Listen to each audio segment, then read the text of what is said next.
Naruto, the rise of the Uzumaki Clan. Greetings, fellow multiversal adventurers. It's an honor to have you back in this saga that has us all hooked. Official channel statement, this story is 100% epic fiction. So please don't attempt real magic, the results aren't guaranteed and insurance won't cover it. The rights to this masterpiece belong entirely to its brilliant original author. We are just a barge sharing it with you. Do you want to keep being part of this amazing community? Join our ninja army of subscribers on YouTube and give this content a like. And for true fans, our Patreon has exclusive ninjutsu waiting for you. Chapter 126 The Land of Whirlpools treats prisoners well.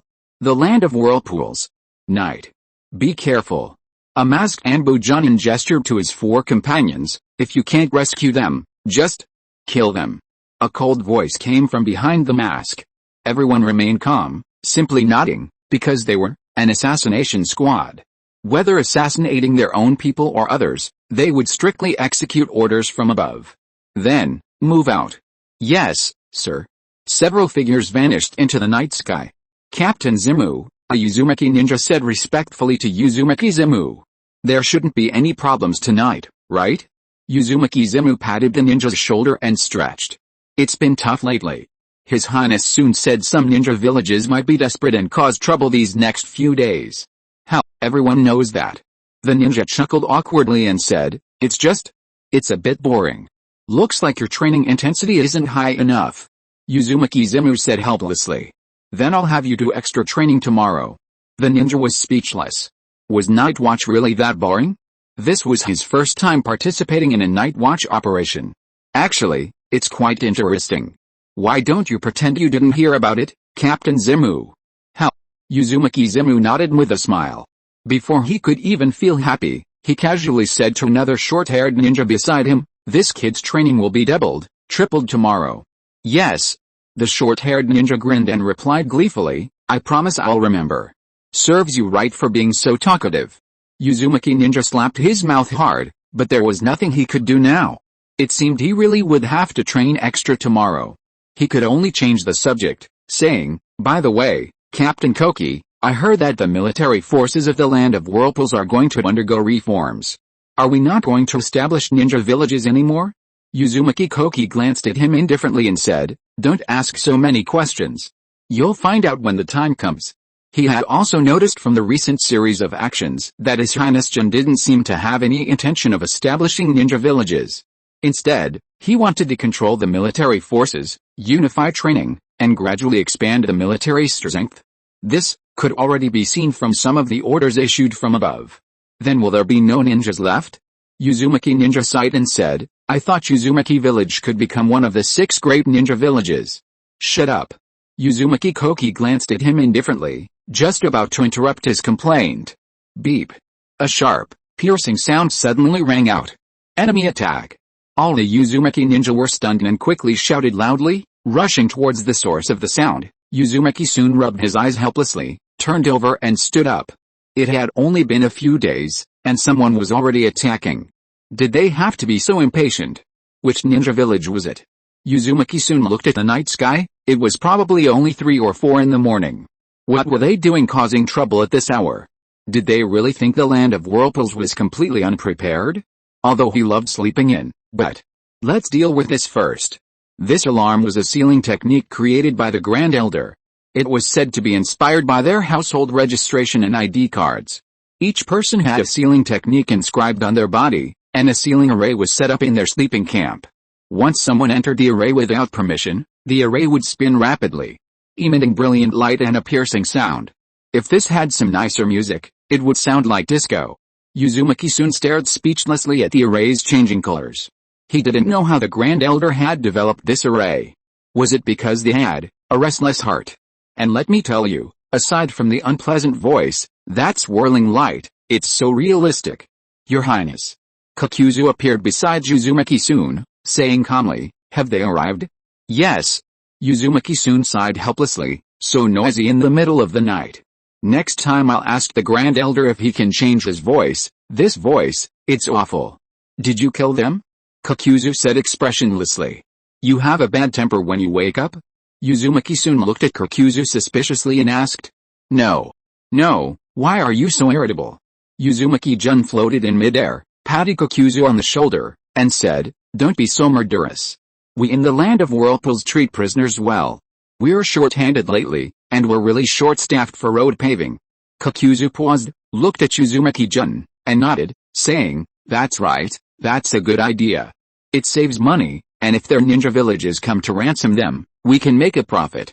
Suddenly, he felt a pang of regret. Back then, he robbed people, but why did he have to kill them? He knew that finding a fat sheep would be difficult later. If he had known, he would have released the people after taking the money, and then collected the money every now and then. Now the land of whirlpools is even losing money.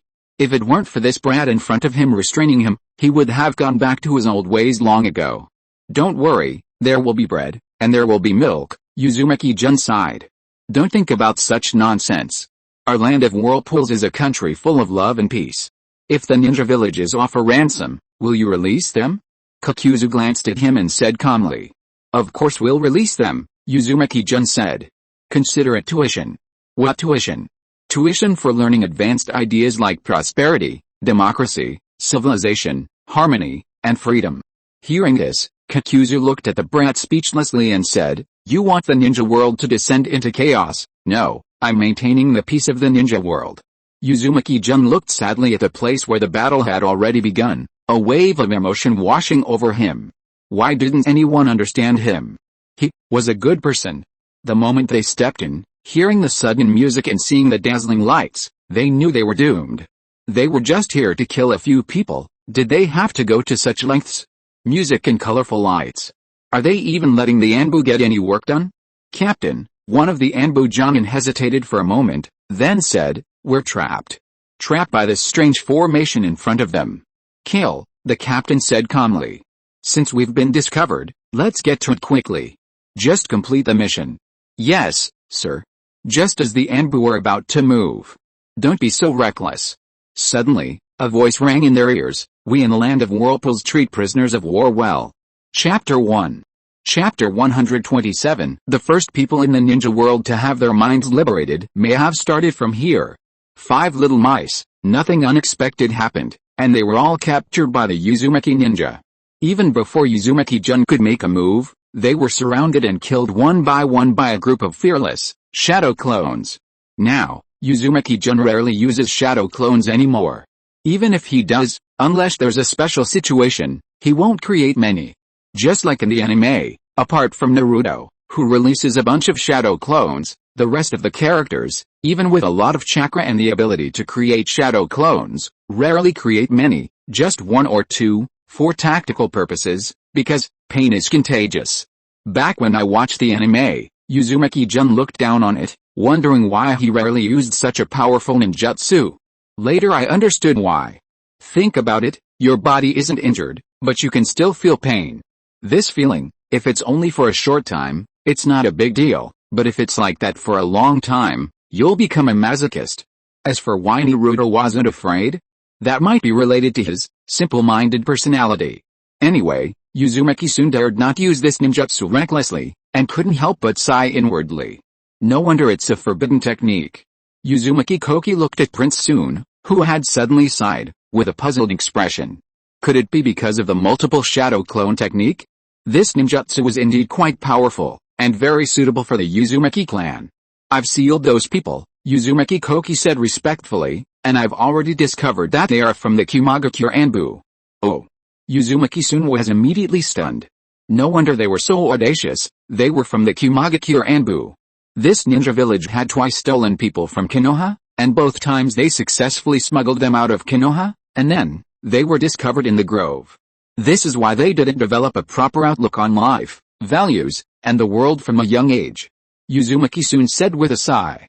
"Give the order to have the Academy's moral education teachers give these prisoners 2 hours of moral education every night. Since they've come to the land of whirlpools, let's help them rebuild their values." Uzumaki Koki, upon hearing this, was somewhat speechless at Lord Soon's arrangement. This was going to. But he still nodded and replied, "Yes. Also, arrange for them to have morning reading, and don't forget their homework." Uzumaki Soon said with a smirk, his eyes narrowed. "They won't be able to learn for long, so let the teachers work hard these days."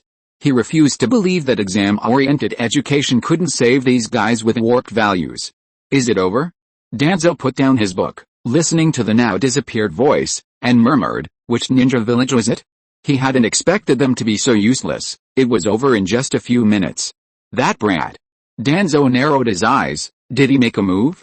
He could sense that brat was definitely not an ordinary cage. That aura was so powerful that even he, a mere dark ninja, felt fear. Perhaps the god of shinobi will truly reappear. Danzo murmured, then picked up the book again. This social skills and etiquette book is quite useful. After reading it, he finally understood why he was so unpopular in Konoha. It turned out it was because his social skills were terrible. He always had a sour face when talking to people, or he'd threaten them halfway through a conversation. How could anyone possibly talk to him like that? Looks like I need to change that. Danzo muttered. Horizontal ellipsis. As for the hidden cloud village, Uzumaki-jun watched Koki leave, resting his chin on his hands, and murmured, they seem pretty good at taijutsu. Looking at the ninjas from the hidden cloud village, almost all of them knew some swordsmanship or hand-to-hand combat techniques, and Killer Bee's 8-sword style was absolutely amazing. What's wrong? You want the Kumagakure's taijutsu? Kakuzu glanced at Uzumaki-jun and asked casually. The Kumagakure's taijutsu is quite good. Uzumaki-jun nodded. Indeed, the Kumagakure ninja were mostly muscular men, undoubtedly due to their constant training. Do you think they'd agree to trade with the Kumagakure? Uzumaki-jun asked, just these prisoners in exchange. Kakuzu looked at Uzumaki-jun like he was an idiot and said, do you think that's possible? Sigh. It was indeed impossible. These were the secret techniques of their ninja village, they wouldn't just casually exchange them. Although he felt a little disappointed, Uzumaki-jun wasn't too bothered. After all, the Land of Whirlpools couldn't use these techniques yet.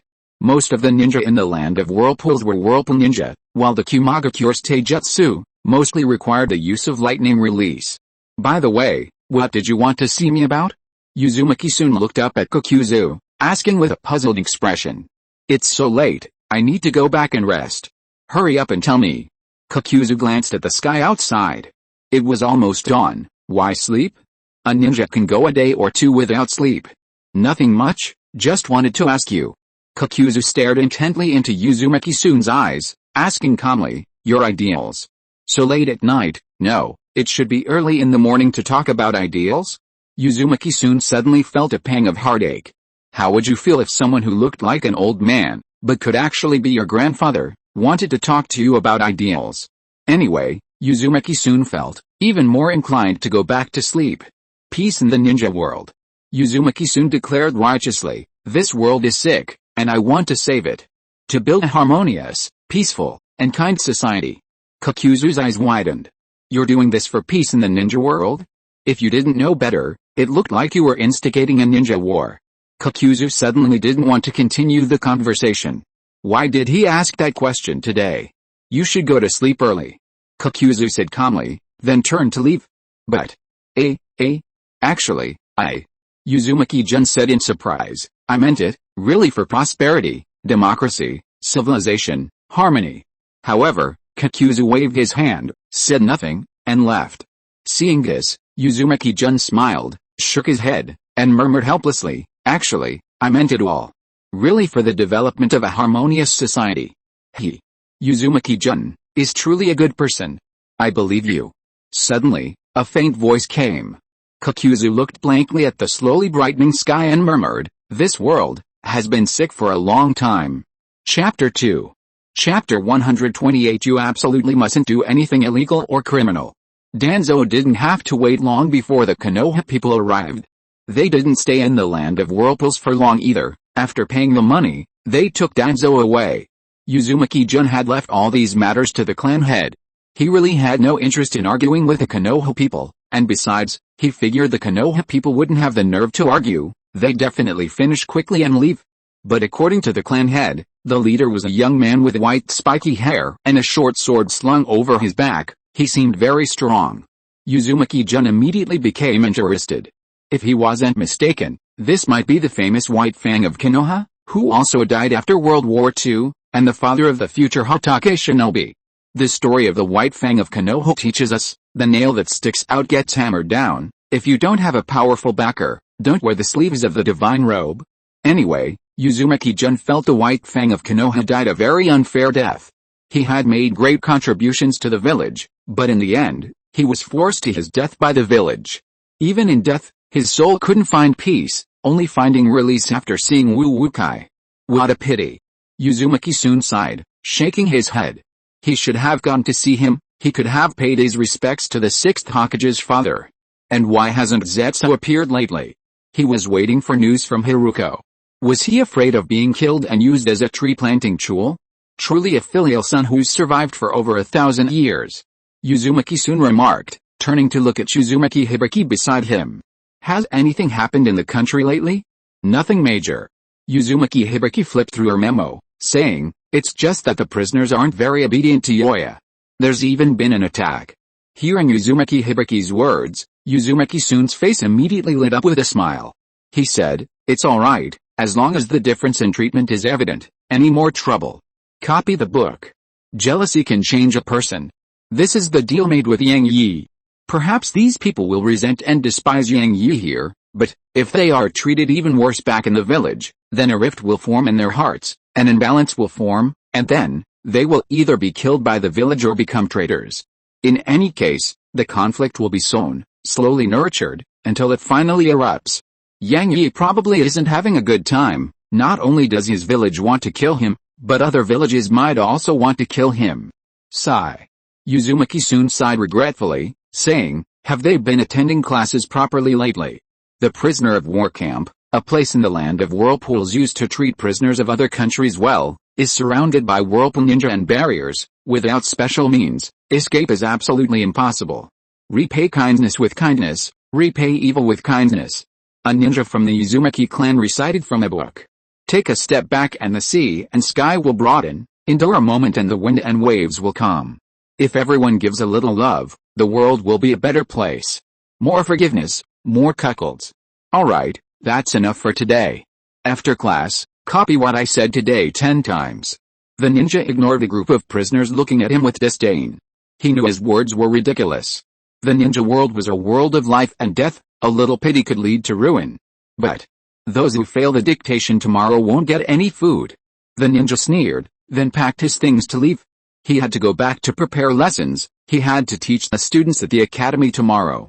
These were the future of the land of whirlpools. Kenji, wait a minute. Seeing that the Uzumaki ninja teacher was about to leave, another slightly older Uzumaki ninja walked over and said, let's go together. Kenji, holding his book, smiled and nodded, saying, have you finished your work today? All done. Stretched and said, those kids at home have been having a bit of a break lately since they've been going to the academy. Oh? Hyde went to the academy? Kenji said in surprise, I didn't see her. Not in the class you teach. Said with satisfaction, Hyde's reached school age without me even realizing it. By the way, is the moral education class at the academy about? Hesitated and glanced at the book in Kenji's hand. He had overheard Kenji's lecture when he passed by earlier. If Hyde was learning that too, he might have to expel her. So that's what you're worried about. Kenji paused for a moment, then chuckled. Don't worry, this is a special edition. It was specially made for those people by His Highness soon. The academy doesn't teach these things. Kenji patted Ga's shoulder. We know what we're doing. Then why? Ga said, these prisoners won't believe it. I don't know about that. Kenji shrugged helplessly. His Highness soon said that as long as they remember it, that's enough. As for the rest, even if they don't follow it, it will eventually spread to their villages. There are always a few saints out there. Remember. Kenji suddenly looked at Ga with a serious expression. Don't go around telling everyone. I know. Ga paused, then smiled and said, I was a ninja for 10 years back then, I'll definitely keep it a secret. Shen Garrison. Clan Chief. A member of the Shinhaku clan approached, looking at Shinhaku Aob respectfully, and said, this is the income for the past few days. I heard that because the bees we sell are good for your health, even more people are buying them. The supply might be a little insufficient. Shinhaku Aob took the document, glanced at it casually, and couldn't help but feel a surge of emotion. The people of the land of whirlpools are really rich.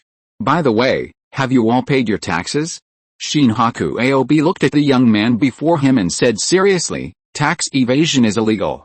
Yes. The young man nodded and said, I've paid my taxes. I was notified today that from now on, taxes are paid once a month. You'll need to go to the tax office to pay them. Just keep these things in mind, Shinhaku Aobi said. Remember to restrain your clansmen, they absolutely mustn't do anything illegal or criminal. Everyone knows that, the young man said, it's just that some clansmen have gone out to find work after the honey harvest. The land of whirlpools is currently quite short of Earth-released ninjas, so ninjas who know Earth-release have quite high salaries. Upon hearing this, Shen Qingfeng relaxed. It seemed everyone had calmed down and wasn't as afraid as before, slowly adapting to their new life. This was because the land of whirlpools had clearly defined what was permissible and what was not. As long as it wasn't illegal, they were free to do whatever they wanted. So, after becoming familiar with their surroundings, they were no longer so reserved. Let them be. Shen Qingfeng shook her head and asked, where are the children? Chapter 1. If you are listening to this novel on a channel other than Fanfic World, it means it was downloaded and re-uploaded without effort. We warmly invite you to visit our channel, Fanfic World. There you will find the original version of this story and many other novels of various genres.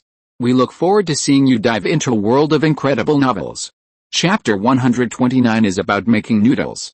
Mom, I'm home. A child knocked on the door and came in, saying, Dad, Mom. I heard you. Wash your hands quickly as soon as you get back. A gentle voice came from behind. We'll eat when your dad gets back. Okay. The child tidied up and went to the bathroom. His mother smiled and nodded, her heart filled with emotion. Life in the land of whirlpools was really nice. She was washing vegetables in the sink, the tap running. Looking around. Because of the clan's financial situation, 3 or 4 households usually lived in one building, but because the houses in the land of whirlpools were sturdy, comfortable, and spacious, it didn't feel crowded at all. In fact, it was more comfortable than where she used to live. And it was so convenient. At least here there was a tap, a bathroom, and something she liked, a kitchen. Mom. The child ran to the kitchen after washing his hands, looked at his mother, and asked, Where's Dad? Your dad went out to look for work today, Mom said with a smile. Maybe then we'll have our own house. She'd heard that in the land of whirlpools, to make it easier for citizens to buy houses, they could put down a down payment first and pay the rest little by little. Although everyone living together wouldn't be too crowded, but owning a house like that would be so exciting. Really? The child's eyes suddenly lit up. Will I get my own room then? Yifeng is so annoying, she always kicks off the covers when she sleeps. She complained to her mother, I can't sleep well at all. Mom smiled helplessly and said, You. Don't talk nonsense, Yifeng is such a good child. Really? The child frowned and said, I'm really not lying to you. Alright. Mom said, clean up the table, your father should be getting off work soon. Okay. The child jumped happily to her seat, I want to choose a room on the 2nd floor. How are things at the academy? Shen Qingfeng looked at her daughter. Although Hefeng had said that the children were doing well at the academy, as the patriarch of the Shen clan, he was still quite concerned about the next generation of the Shen clan. I'm so happy. The little girl with brown hair nodded and said happily, I made a lot of new friends. Were you bullied? Shen Qingfeng asked with a frown. Children are very sensitive, if they can't fit in, something bad might happen later. No. The little girl shook her head, wondering why her father would ask that. She looked at him with a puzzled expression and asked, No one was bullied, everyone is happy. Oh, I see. Shen Qingfeng nodded.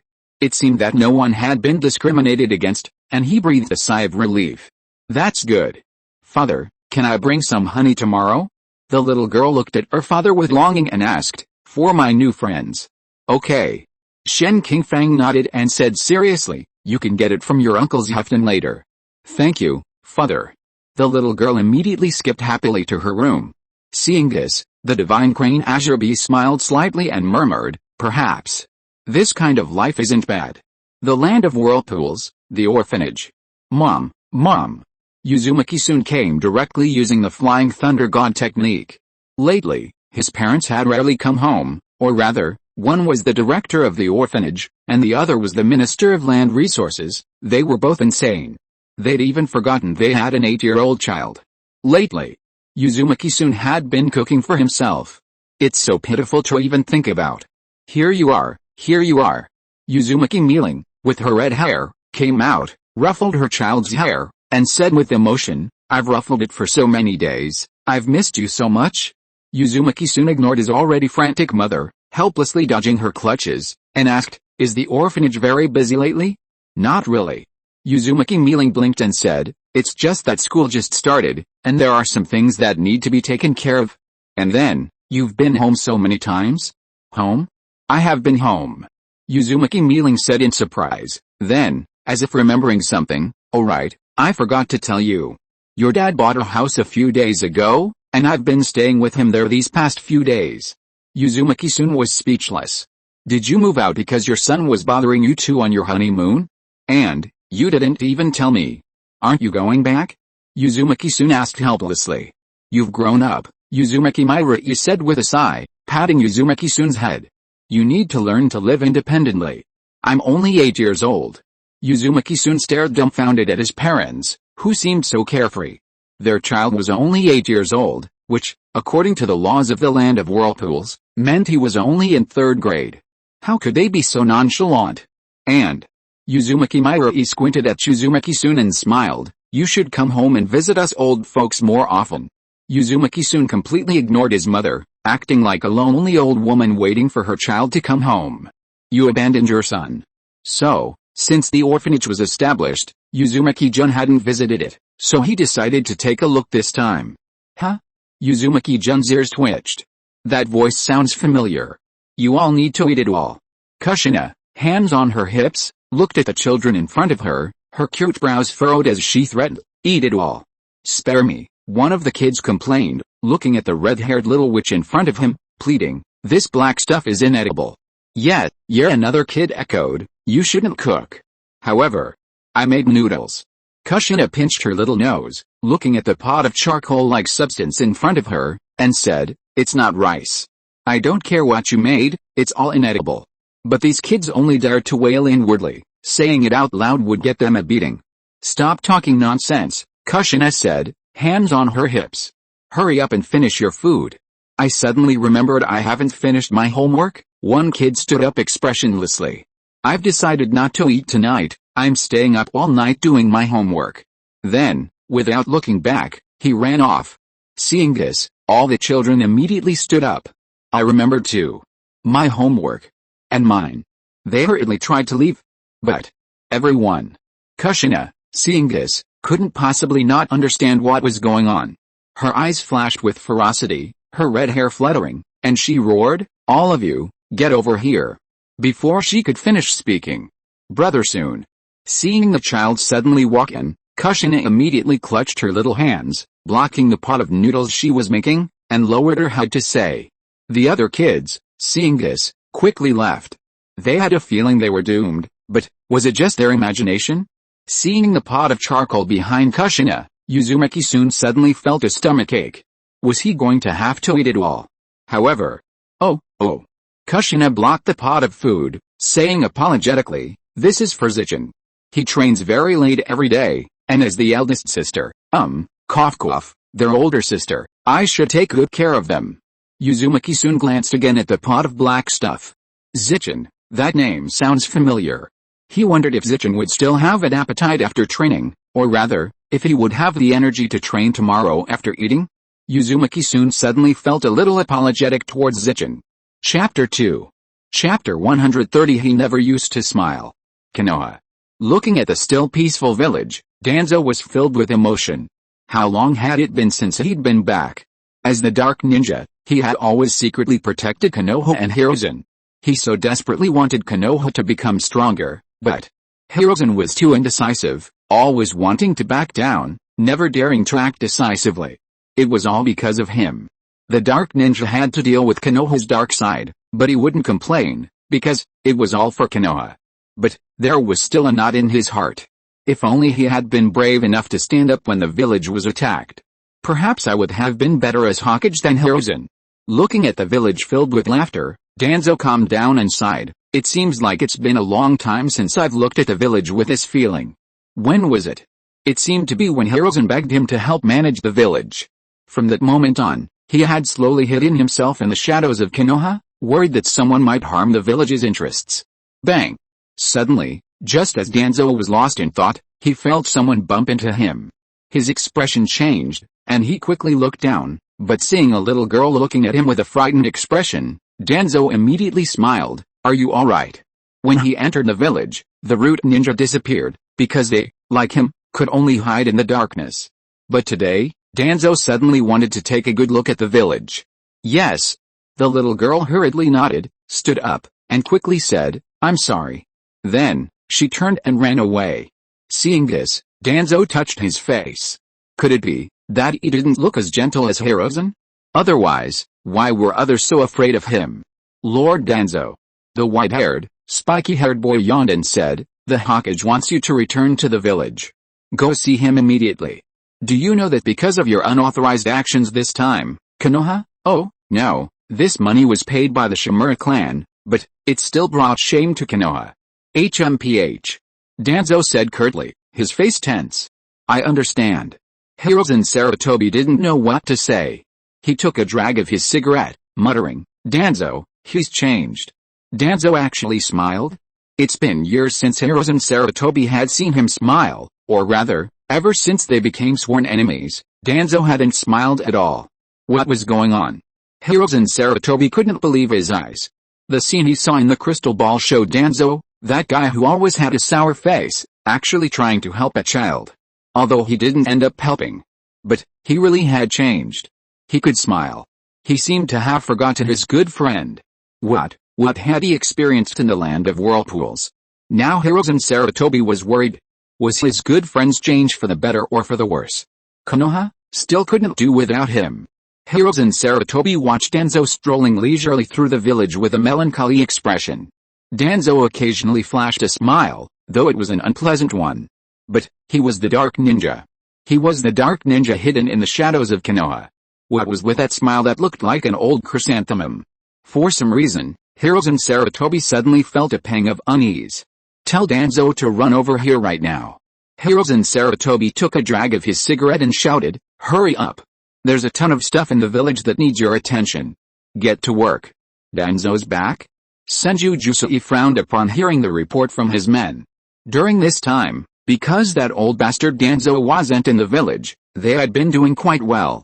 At least no Embu had come to invite them for tea, and even the Hokage hadn't said anything. He had assumed the Hokage wouldn't pursue the matter further. But, why did he come back? Senju Kyo murmured regretfully. Why didn't that brat just leave Danzo in the land of whirlpools? Now, what will happen? Senju Kyo looked outside the house worriedly. If they could stay in Konoha, why would they leave? Perhaps the situation isn't so bad. Sigh. Uzumaki-jun rubbed his head. There were a lot of things to deal with in the land of whirlpools, especially since Gato had returned and brought a large group of merchants from other countries. They heard that there were 3 years of rent-free accommodation, half tax, and other preferential policies for settling in the land of whirlpools, so they decided to come and take a look. Although the land of whirlpools was just a small country with a weak military, their information network was quite extensive, especially since they were merchants. The 5 great shinobi villages were very eager to get their hands on this piece of meat. So, to avoid losing everything, few merchants returned to settle here. Besides, the land of whirlpools didn't have many good products before, but now the situation is different. Whether it's exquisite glass figurines, sculptures, or special honey, these things are always hot-selling items elsewhere. So, hearing that bulk purchases offer discounts, they rushed over to investigate. Anyway, the ninja world is peaceful lately. So science and technology are the primary productive forces. Uzumaki soon sighed, looking at the report submitted by Gato. But the land of whirlpools still has too few specialties, whether it's food or other goods. High quality at low prices is the best way to capture the market now. After all, the ninja world market is still quite huge. But, what should I offer this time? Uzumaki soon rubbed his head, troubled. This time, chakra furnaces and chakra batteries could be included in the trade, but he still needed to get the elders to set up an anti-theft seal. If someone forcibly opens them, the goods will be automatically destroyed. Uzumaki soon knew this kind of thing wouldn't last long. Although it involved some technology, it wasn't very advanced. So, 3 to 5 years would be enough. That would give the land of whirlpools ample time to widen the gap. clothing, food, shelter, and transportation. Clothing, food, shelter, and transportation. Uzumaki-san's eyes suddenly lit up. Weaving technology needs an upgrade too. Currently, most cloth in the ninja world is hand-woven stitch by stitch. If the land of whirlpools could produce large-scale cloth weaving, tisk tisk. Just as Uzumaki-san was preparing to exchange for textile technology. You've come? Suddenly, he saw a figure floating up from the ground. His heart was filled with emotion. Finally, they've come. It's been so long. Chapter 1. Chapter 131. Are you jealous of me? As Zetsu slowly floated to the surface, Uzumaki-san was filled with emotion. How long had it been since he'd seen Zetsu? Ever since the last team building event, Zetsu seemed to be avoiding him. Was he afraid he'd kill him? That was impossible. In any case, it wasn't easy for someone to take the blame for the land of whirlpools during this time, especially an entire organization. Although he'd created this organization himself, and on the surface it only consisted of him and tens of thousands of weaklings. And Madara, due to his health, couldn't engage in strenuous activity, but Uzumaki-san believed this organization would gradually grow stronger. After all, the most filial son in the ninja world was still waiting to save his mother. How is that, Haruko? Uzumaki-san asked. Did he defect? No. Zetsu shook his head. He seems to be doing quite well in Konoha. Why do you think he would defect? Sigh, you don't understand. Uzumaki-san sighed, shook his head, and said, geniuses are not tolerated by the world. So what are you talking about? Do all geniuses defect? Zetsu had always felt that this kid in front of him, no wonder he could become a Kage at such a young age, because geniuses all have something wrong with their brains. Look at Hashirama, look at Madara, cough cough, better not to talk nonsense. Besides, he couldn't see that the somewhat handsome, short Haruko was a genius at all. There was nothing special about him. By the way, what exactly did Danzo of Konoha go through with you?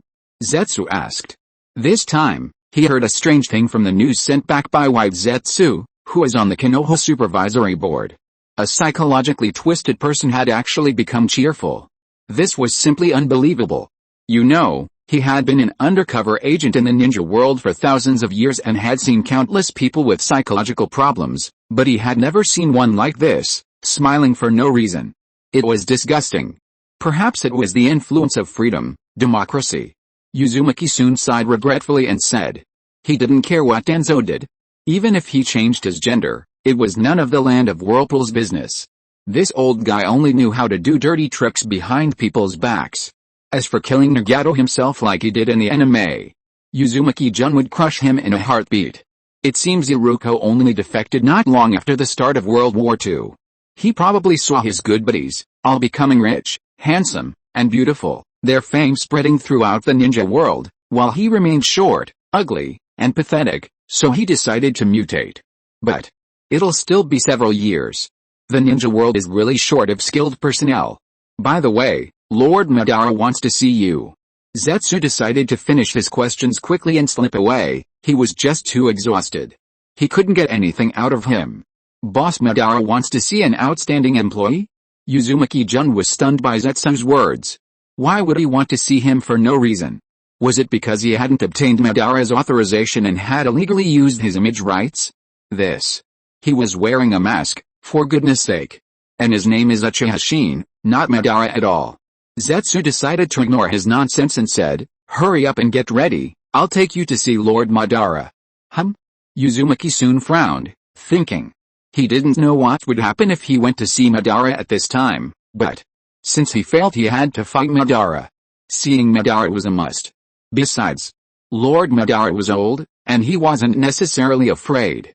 Okay. Uzumaki-san nodded and said, but what's wrong? Hearing Uzumaki-san agree, Zetsu breathed a sigh of relief. Ever since he reported to Lord Madara about the situation and mentioned that the Uzumaki brat was definitely not just a simple cage level, Lord Madara had become curious about this underage brat. He was very worried that this brat wouldn't agree to kill him. But what was this brat up to now? Zetsu frowned at Uzumaki-san and said calmly, what else is there? A promotion and raise? Uzumaki-san looked at Zetsu expectantly. This street will be the future commercial street of the land of whirlpools. Kato pointed to a slightly deserted street in front of him and said, "Don't be fooled by its current quietness. In the future, it will definitely become the economic center of the land of whirlpools." But, a merchant hesitated, then sighed and said, "It's really too deserted here." They were merchants, having a consumer base was essential. But judging from the current situation, it didn't look like anyone was here. "There are fewer people now," Kato said with a smile, not minding. "Everyone's been working lately. Oh, it looks like they should be getting off work soon, then it'll be lively here." However, everyone looked at Kato with disbelief. After all, they were all merchants. What hadn't they done to attract and retain customers? Besides, this street didn't sell anything. Why would anyone come here? "Don't disbelieve me." Kato shook his head and laughed. "Let's go have lunch first. Otherwise, there won't be any seats left." "Right. Since we're here, we should try the food of the land of whirlpools." He pointed to the ramen shop over there. "This way." "Cave? This must be where Madara retired." "Wait here for a moment, I'll go ask Lord Madara first," Zetsu said calmly after bringing Uzumaki-sun here. "Don't wander around, especially. Don't inscribe your space-time ninjutsu seal here. This kid is capable of anything, I'd better be careful. Otherwise, I won't even know if I get tricked." "I know." Uzumaki-sun didn't mind Zetsu's tone. The guy had been hiding for thousands of years, so he had a bit of social anxiety and was always suspicious, but, a well-educated young man. Uzumaki-sun felt he had to be understanding of him. "Faye!" Zetsu shouted, "Come and keep an eye on him." "Eh?" Suddenly, half a white body emerged from the ground, a strange face with a single spiral hole, saying, "If he causes trouble, I can't keep an eye on him at all." Faye looked at Zetsu suspiciously. "You wouldn't be jealous because Lord Madara spoils me too much, and you're planning to use this brat to get rid of me, would you?" "However." "Shut up," Zetsu said indifferently, ignoring him and walking straight inside. He still didn't know how this idiot came to be. What a headache. Uzumaki-sun didn't pay attention to Zetsu either, but stroked his chin, circling Faye with interest. This must be the white Zetsu with an independent personality. You want to do what?" Faye covered his chest with his hands, looking at Uzumaki-sun with a wary expression. "I'm Lord Madara's man." This idiot. Sun's forehead creased with annoyance as he looked helplessly at Faye and said, "Could you show yourself for a moment? This half-body, it just doesn't look right. And, I heard you can increase, cough attributes?" Chapter 2. Chapter 132 I'm entrusting my eyes to you. Uzumaki-sun felt a pang of regret. He had originally planned to invite Toby to join him, since he was still too young. If he had a Toby-themed skin to enhance his appearance and attributes, he would be much more convincing when cosplaying. However, Toby refused, saying he was Madara's pet and wouldn't leave with just anyone. If he wanted to leave, he needed Madara's permission.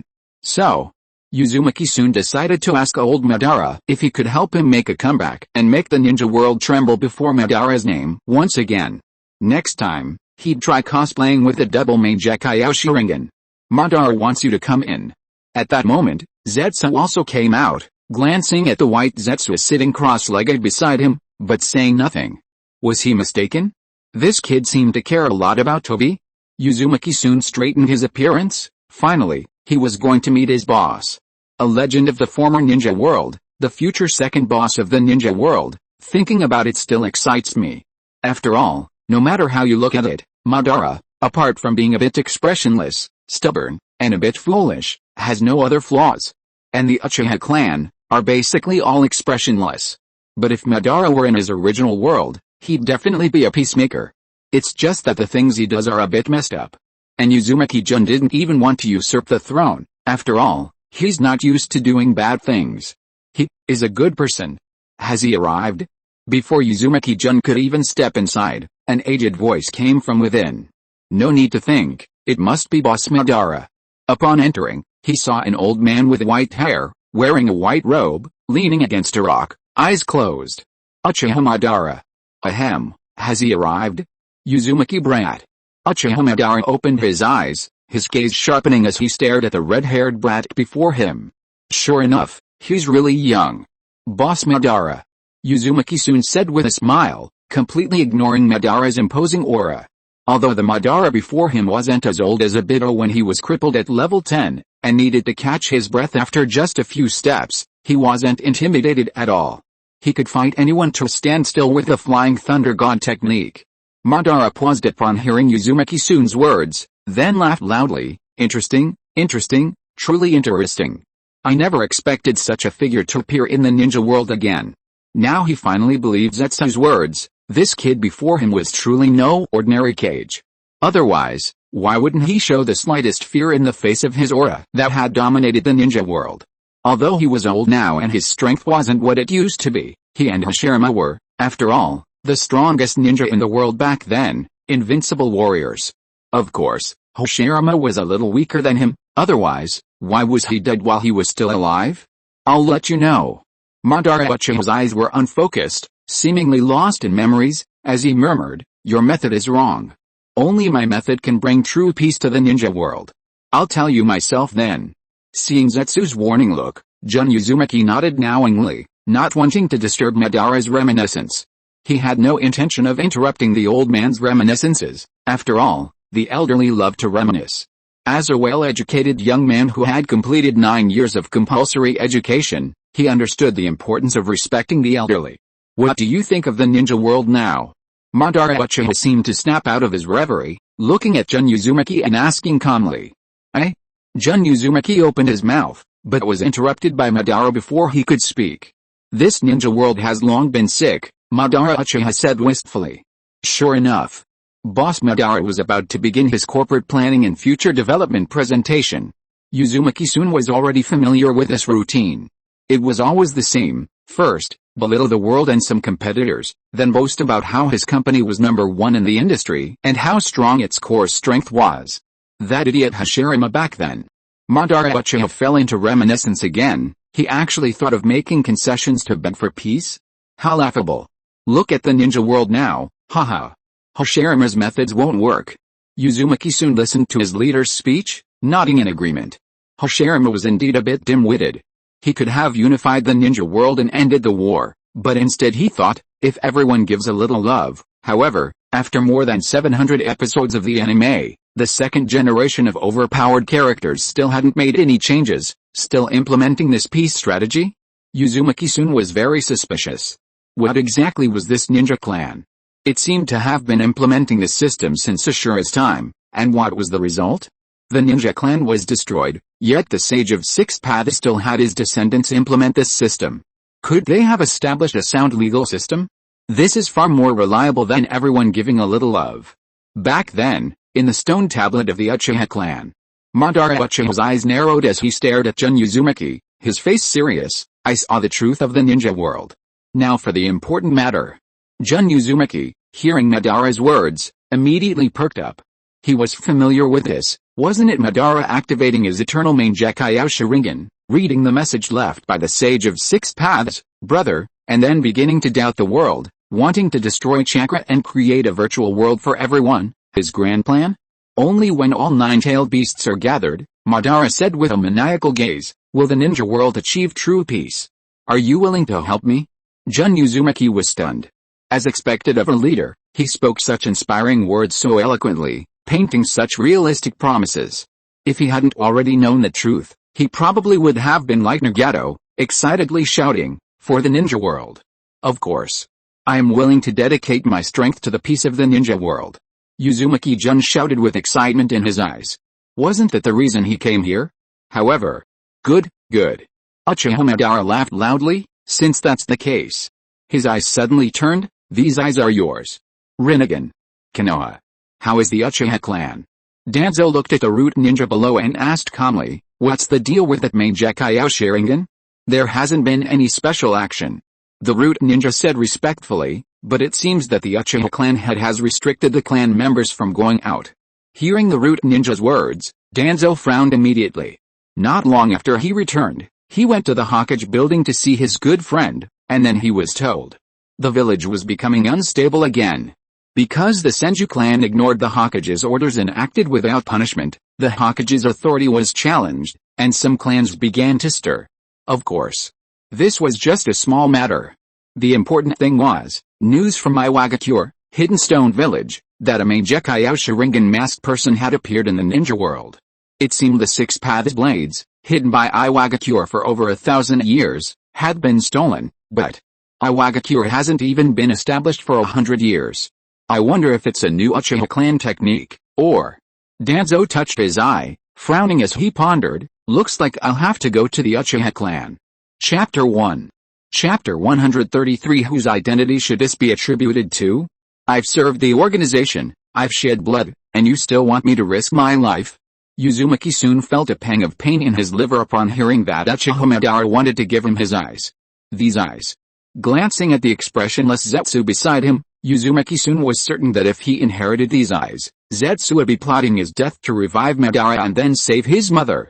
So, I'm sorry, Uzumaki soon shook his head and said, I don't need it. The power that belongs to oneself is the strongest. Uchiha Madara narrowed his eyes upon hearing the brat's refusal, staring intently at him, and finally, haha, not bad. Uchiha Madara nodded with a laugh and said, the power that belongs to oneself is the strongest. In that case, these eyes. I will find a suitable person for them. Although the brat's refusal left him somewhat disappointed, after all, judging from the brat's appearance, his enormous chakra, and his terrifying vitality, he seemed perfectly suited for his Rinnegan. But since he was rejected, so be it.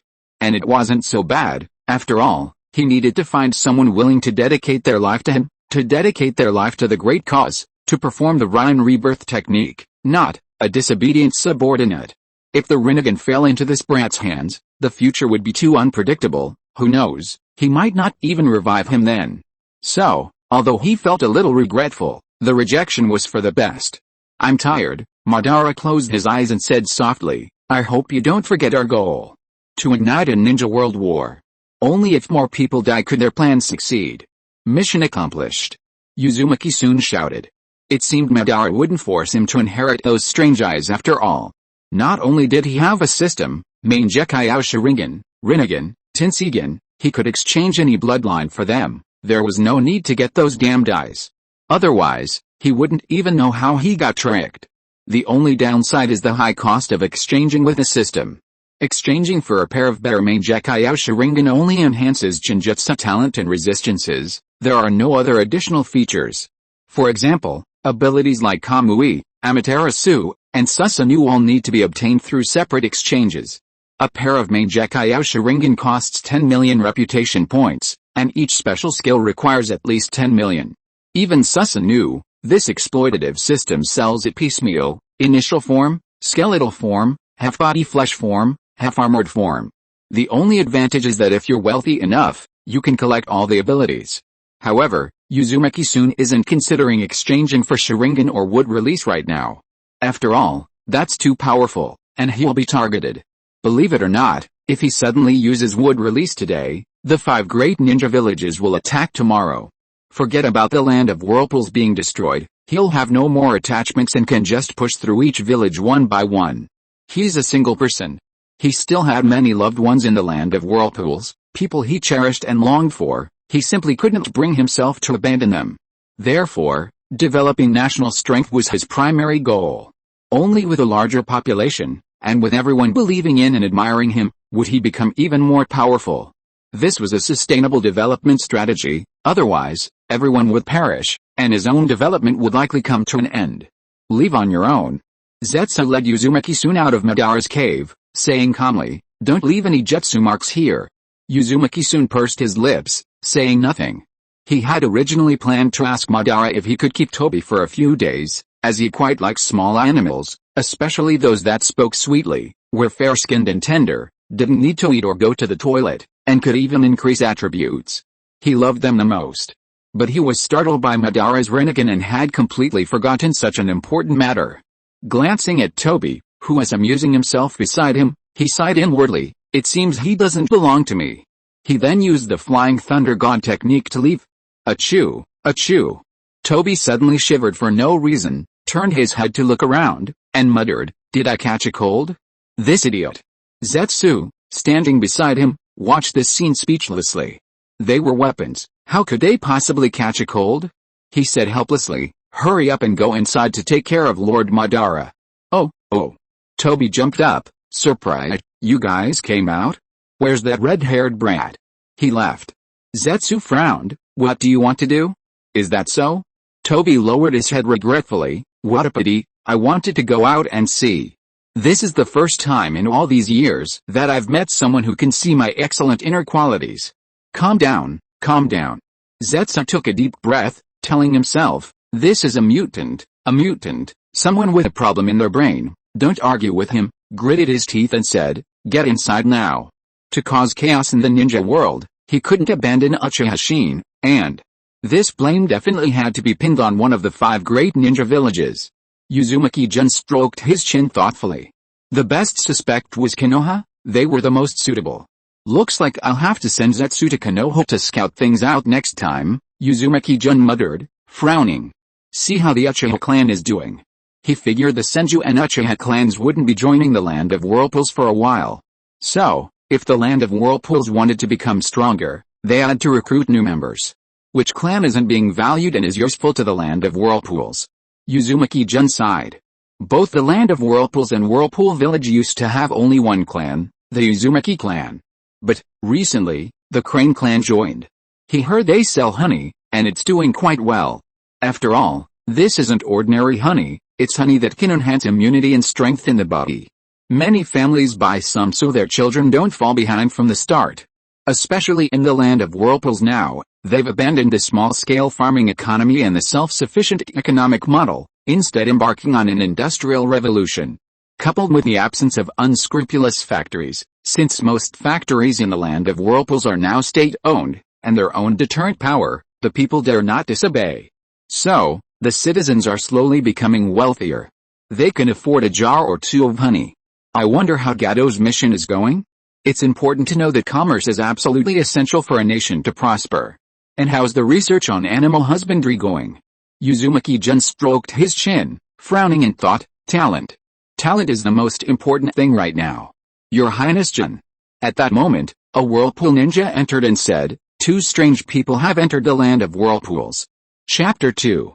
Chapter 134. What exactly did he experience in the Land of Whirlpools? Konoha. Uchiha Clan. Danzo walked alone, hands behind his back, silently toward the Uchiha Clan compound. However, the occasional movement of shadowy figures indicated that ninjas were still following him. Go and inform the Uchiha Clan head, Danzo said expressionlessly, looking at the clan members guarding the gate. Danzo is here. 2 Uchiha Clan members looked at Danzo warily. That name was too familiar. In the past few days, several of their clan members had been taken away without reason. According to the clan head, who had received information from the Hokage, it was a man named Danzo who had taken them for questioning. Could it be that the man with half his face bandaged was Danzo? Wait a moment. One of the Uchiha clan members frowned, glancing at Danzo, and said, I'll go in and consult the clan head. He wasn't stupid. Anyone who could forcibly capture an Uchiha hadn't been punished by the Hokage. This Danzo was definitely not an ordinary person, so it was best not to cause trouble. He would leave the matters of the higher-ups to the clan head.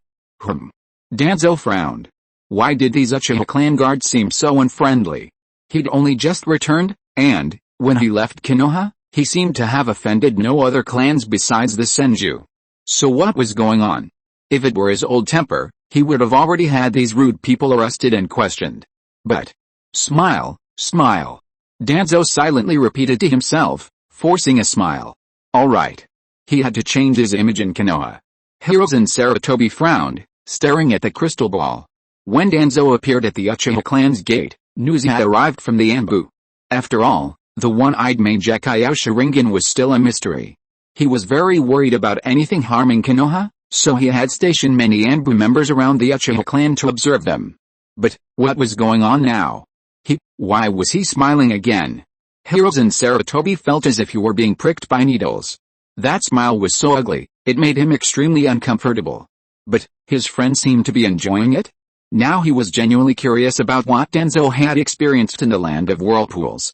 Why did he feel uneasy? Sigh. Hirozen Sarutobi took a puff of his pipe, then said to the Anbu captain beside him, send someone to investigate. What exactly did Danzo experience in the Land of Whirlpools? Why was he so trusting of Danzo? Why was he so confident in his power? Wasn't it because of his foul face and even worse reputation? Even if he wanted to rebel, probably very few people in the village would agree. But what was this all about? Smiling, helping a child? What was his friend up to? Hiruzen Sarutobi frowned, watching Danzo's every move on the crystal ball, and said, investigate Danzo's every move within the Uchiha clan, and also notify the elders to hold a meeting. He absolutely wouldn't allow any uncontrollable factors to occur in Konoha, the land of whirlpools. Uzumaki-jun looked at the people below with surprise. Two strange people had arrived in the land of whirlpools. Wasn't this the legendary Yuta family? A family with the ability to control the weather, capable of causing changes based on their emotions. How did they end up in the land of whirlpools? Did they come here to sell weather information? Uzumaki-jun stood on high, stroking his chin, observing with a frown. He remembered that this strange family only appeared during the Fourth Shinobi World War in the anime. Of course, in the flashbacks, Yuta seemed to have been resurrected by Orochimaru when Naruto and the others were young. But, was this family wiped out, or what? They were rarely seen in the ninja world. Your Highness-jun, should we expel them? Uzumaki Hibiki frowned, looking at the two strangely dressed people below, one an adult, the other a child. He remembered His Highness-jun saying that the land of whirlpools needed stable development. Therefore, in his mind, if uncontrollable factors appeared, it would be either expulsion or killing. Although it was somewhat cruel, it was all for the sake of the land of whirlpools.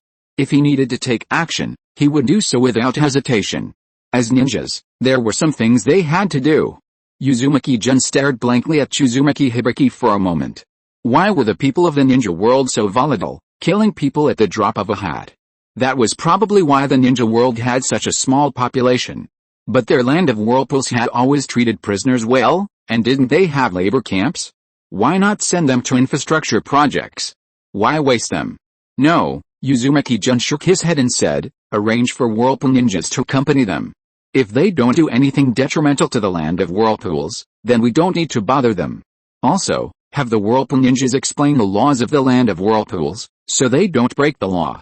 Yes. Uzumaki Hibiki nodded and went to assign tasks. He realized His Highness-jun seemed to have taken a liking to these two and wanted to keep them in the land of whirlpools. I wonder if off-season vegetables sell well in the ninja world? Uzumaki soon ignored the departing Uzumaki Hibiki, instead stroking his chin and muttering, being able to control the weather, huh? That's quite an ability. He wasn't worried at all about whether this clan would stay in the land of whirlpools, because a clan that needs to wonder and rely on selling weather for a living must have a poor living environment. If they see that the land of whirlpools doesn't discriminate and there's money to be made, they'll definitely stay and settle down. Uzumaki soon didn't even consider personally trying to persuade them to stay. After all, their voluntary stay is different from him personally inviting them to stay. I'll leave them hanging for a couple of days, and see how things go then. The land of whirlpools currently has many things to deal with, whether it's currency circulation or industrial expansion. These are all things the land of whirlpools must face now. After all, the land of whirlpools currently has relatively few industries. Uzumaki soon wants to build the land of whirlpools into an export powerhouse, so the technology and products must be superior to those of other countries, and the prices must be affordable. Otherwise, if the citizens of the land of whirlpools stop consuming and other merchants stop trading there, the land of whirlpools economy will likely stagnate. That would be a real headache to deal with. It seems not only do our basic needs like food, clothing, shelter, and transportation need to be improved, Uzumaki soon thought helplessly, we must also focus on building a better spiritual civilization. People will have problems when they're idle. We must make sure they feel fulfilled at work, and happy after get off work and on vacation. What a headache. Just as Uzumaki soon was worrying about the future development of the land of whirlpools. Your Highness. The Grand Elder has sent a message. Uzumaki Hibiki returned after assigning tasks, respectfully saying, he needs you to go there personally. Chapter 1. Chapter 135 I'll take the blame for this in silence. What are you doing here? The Uchiha clan chief frowned, looking at the one-eyed man sitting cross-legged opposite him. He said calmly, our Uchiha clan hasn't done anything wrong lately, you should know that. A mocking smile appeared at the corner of his mouth. They'd recently arrested so many Uchiha clan members for questioning, and now this sudden appearance before the Uchiha clan, what did they want? Was there something else they needed to know? But, even the Uchiha clan chief himself didn't know who that one-eyed Mangekyou Sharingan was. This constant arresting people was driving him crazy. As the clan chief, He couldn't even protect the privacy of his own clan members. His subordinates were complaining a lot about him lately. However, Danzo was completely bewildered. He'd only been back a few days and hadn't even had time to investigate anything.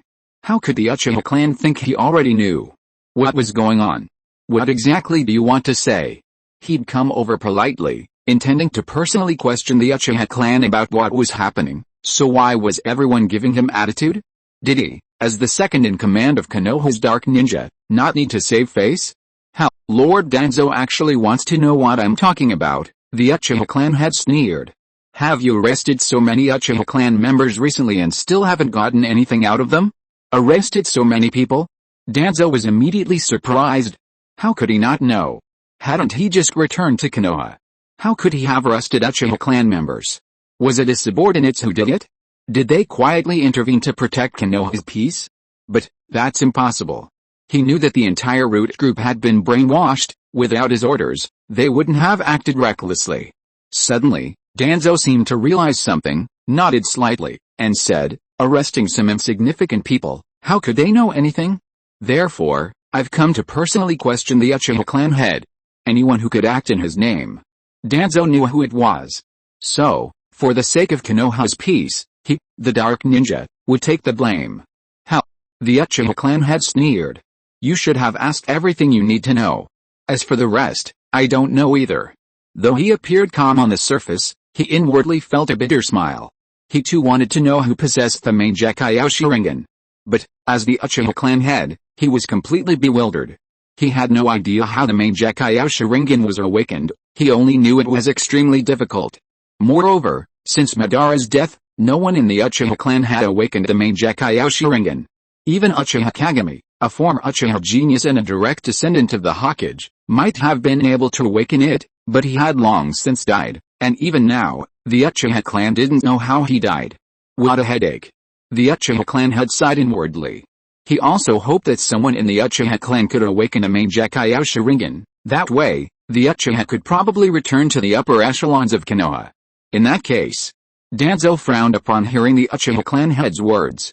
He had never tried such a polite way of questioning before, and he was a little unaccustomed to it. Usually, he would point at someone, shout catch, and his men would immediately grab them, completing the questioning in one smooth motion and reporting back to him. But now, was this the way to question someone? Danzo sighed inwardly, muttering. It seems I'm still not suited for this kind of questioning. He was truly only suited to silently protecting Konoha from the shadows.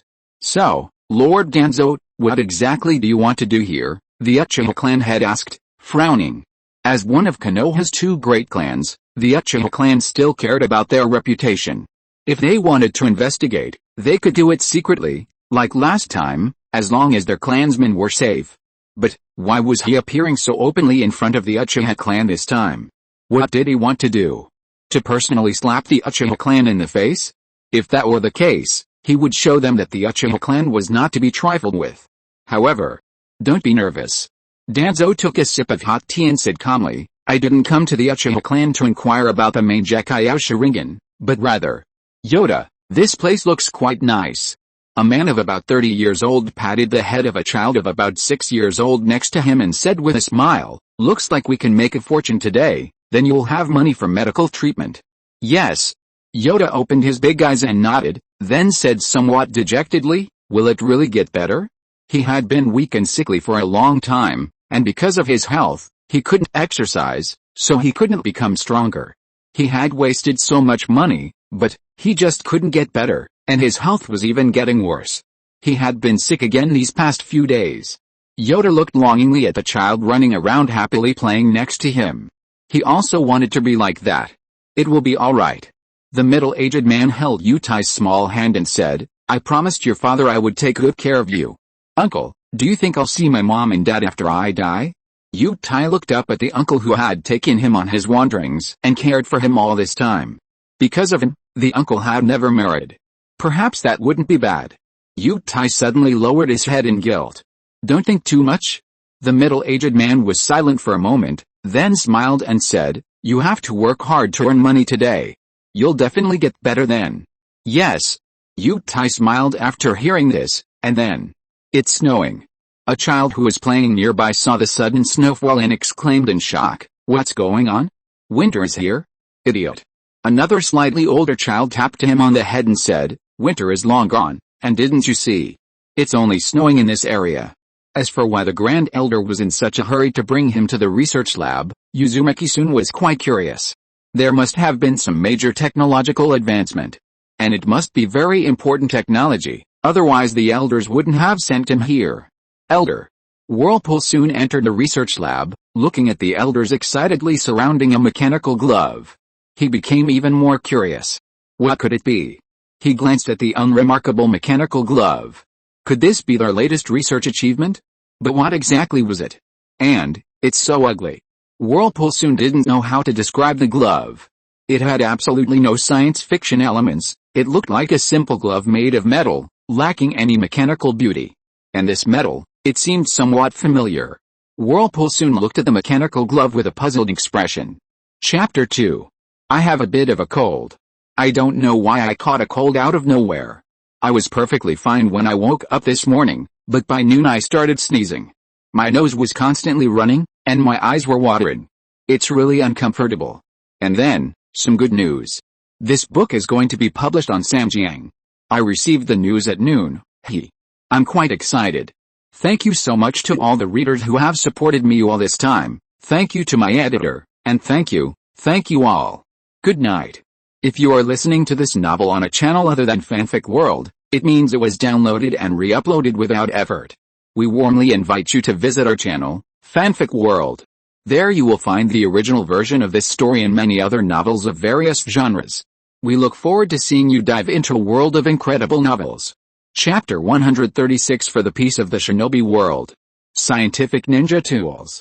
I didn't expect the Grand Elder and the others to actually make them. They were probably able to succeed because of the ninjutsu inscription.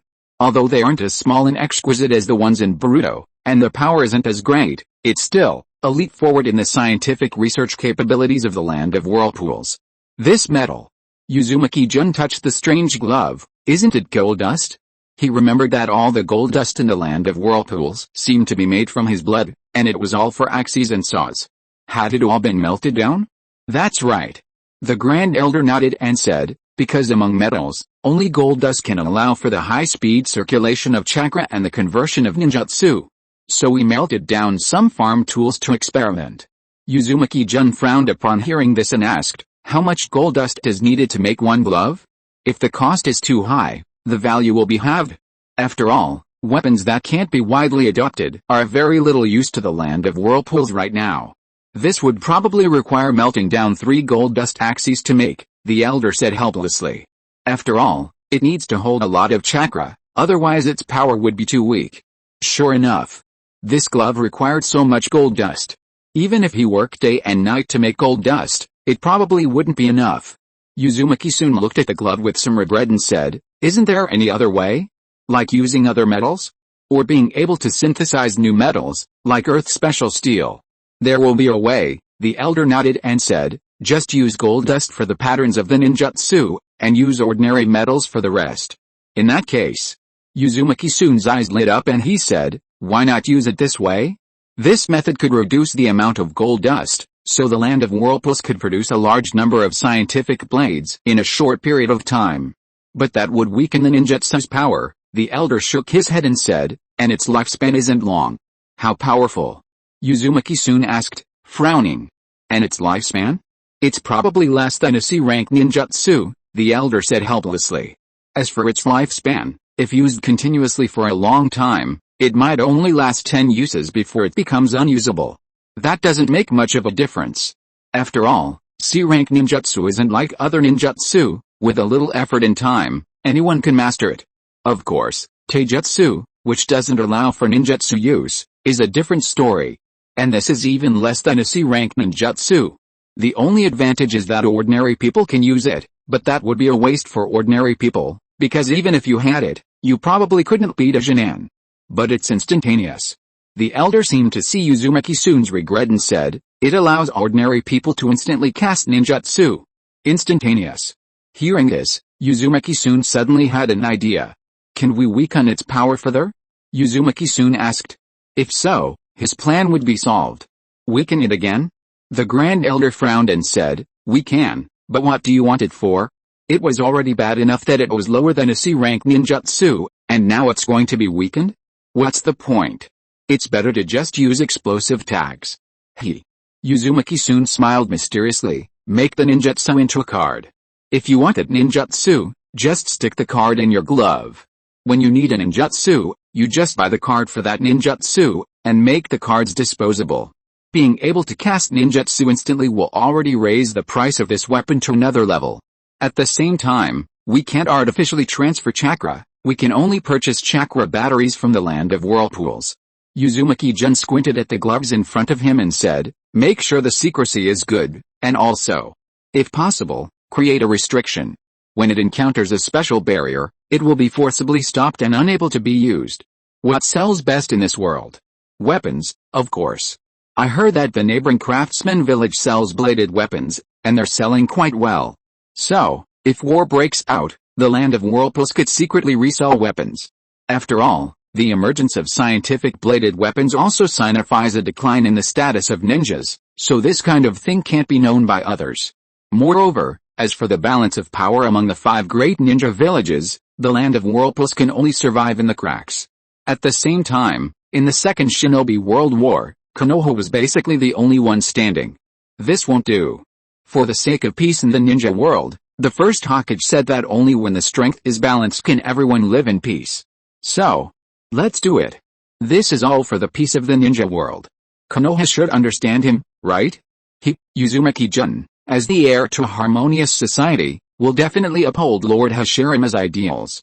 It seems Akatsuki is going to become an international arms dealer, Uzumaki-jun murmured, stroking his chin. When the time comes, do a good job with the publicity, and give it a high-class name, like the Infinity Gauntlet. What exactly does Danzo want? The Uchiha clan had frowned, watching the departing figure. This Danzo didn't come to inquire about the Mangekyou Sharingan, but instead, asked if the Uchiha wanted to rejoin Konoha's upper echelons? Need I say more? Of course they did. Back then, that old schemer Tobirama made the Uchiha into city management officers, and they thought they were being entrusted with an important task. They happily accepted the appointment, acting as if they were willing to sacrifice their lives for Konoha's safety, but they never expected that they would gradually drift away from the center of power, and they were clearly enforcing the law diligently, but they didn't realize they were offending more and more people, whether they were commoners or members of other clans.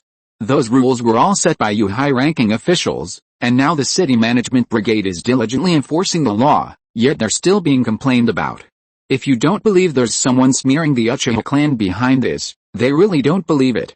And because of the restrictions on leaving the clan, only a handful of Uchiha have awakened their Sharingan in recent years. Those above are all afraid the Uchiha will unleash their Mangekyou Sharingan again. But what exactly happened? The Uchiha clan head was filled with doubt.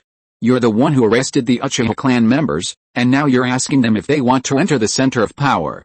Is there some kind of conspiracy? Thinking of this, the Uchiha clan head suddenly felt a conspiracy looming over the Uchiha clan. He didn't know. What should the Uchiha do? He murmured wistfully, perhaps we should ask the elders what the Uchiha clan should do. Chapter 1. Chapter 137 For the Peace of the Ninja World, 2. It seems that relying on scientific tools to popularize chakra and reduce the role of ninjas is not feasible. While scientific tools could indeed bridge the class gap between commoners and ninjas, the cost is too high. If more powerful and cheaper tools were created, Uzumaki-jun wouldn't dare allow the people of the land of whirlpools to use them. Furthermore, Uzumaki-jun doesn't want to turn the land of whirlpools into a nation of universal conscription. His primary goal is to liberate ninjas from killing machines and allow them to participate in social development and construction. However, this requires ordinary people to be able to refine chakra, regardless of quantity. This would, to some extent, reduce the mystique surrounding ninjas, alleviating the fear of them among ordinary people, and truly resolving the class issue between ninjas and commoners, preventing a generation gap. Therefore, the first step must be to enrich the people of the land of whirlpools so they can afford to eat and have the means to raise children to become ninjas. Not everyone needs to become a strong ninja, simply being familiar with the generation and use of chakra is sufficient. We'll separate military and civilian ninjutsu later. But for now, For the land of whirlpools to survive and thrive in this chaotic world, strength is essential. And this strength isn't just the power of an individual, but the combined national power of the land of whirlpools.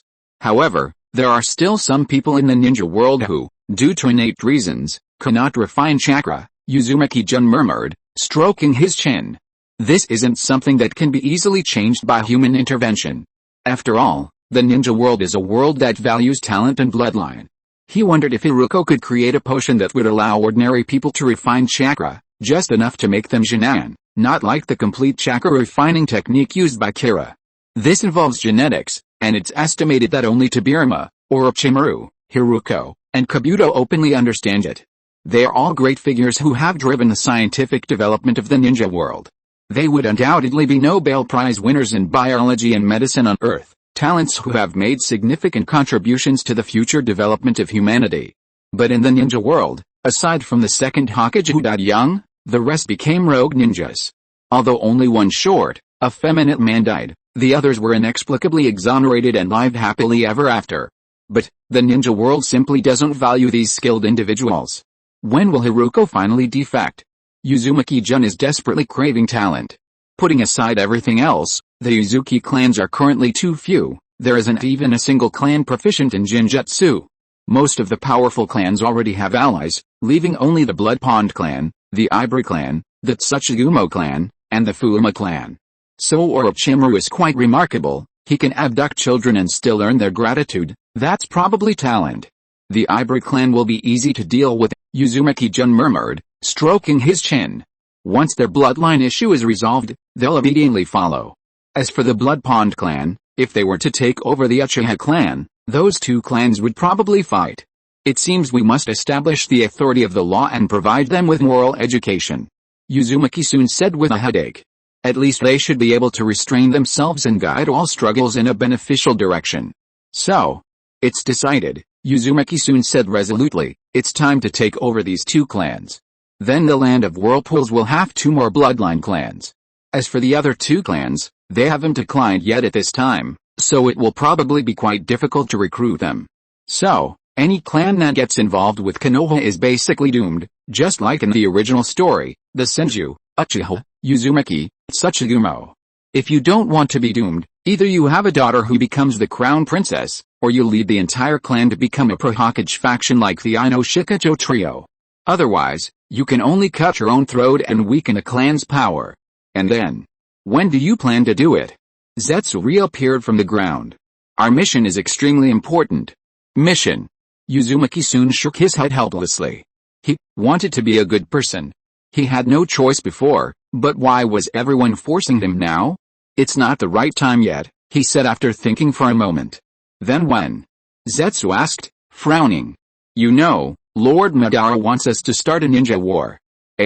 Uzumaki soon's eyes darted around. How about 32 years? That's a good year. Perfect for our organization to have another team building event. Starting a war requires choosing a date? Are you kidding me? Zetsu looked at Uzumaki soon speechlessly and said helplessly, whatever. Anyway, he could only listen to this brat now, since his strength was just too great. Oh, right. Zetsu suddenly remembered something and said, I came to see you this time because I have something to tell you. What is it? Konoha. Lady Mito. Hiruzen Sarutobi looked respectfully at Mito Uzumaki before him. After the deaths of Hashirama and Tobirama, this woman was the one who shouldered the burden of Konoha. It's Hiruzen.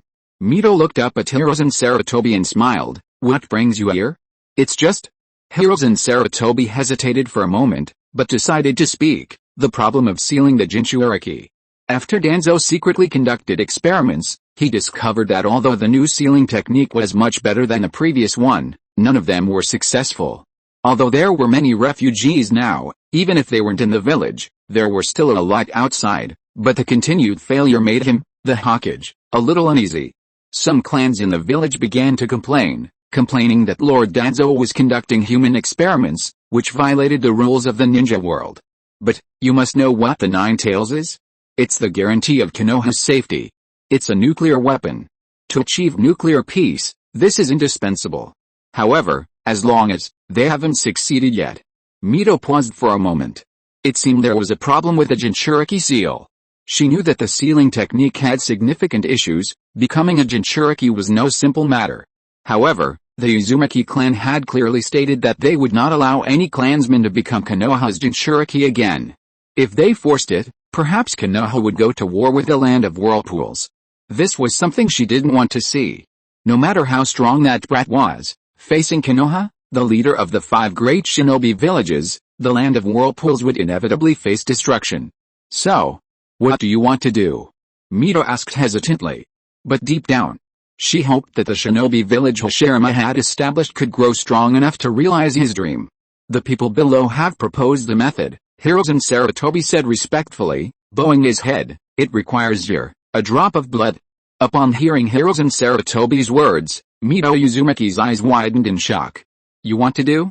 This is all for Konoha? Hirozen Sarutobi said, raising his head and looking at Mito with clear eyes. For the peace of Konoha, for the peace of the ninja world, we must do this. Unless the Uzumaki clan is wiped out, Konoha has no other choice. Chapter 2. Chapter 138. What was the purpose of all this?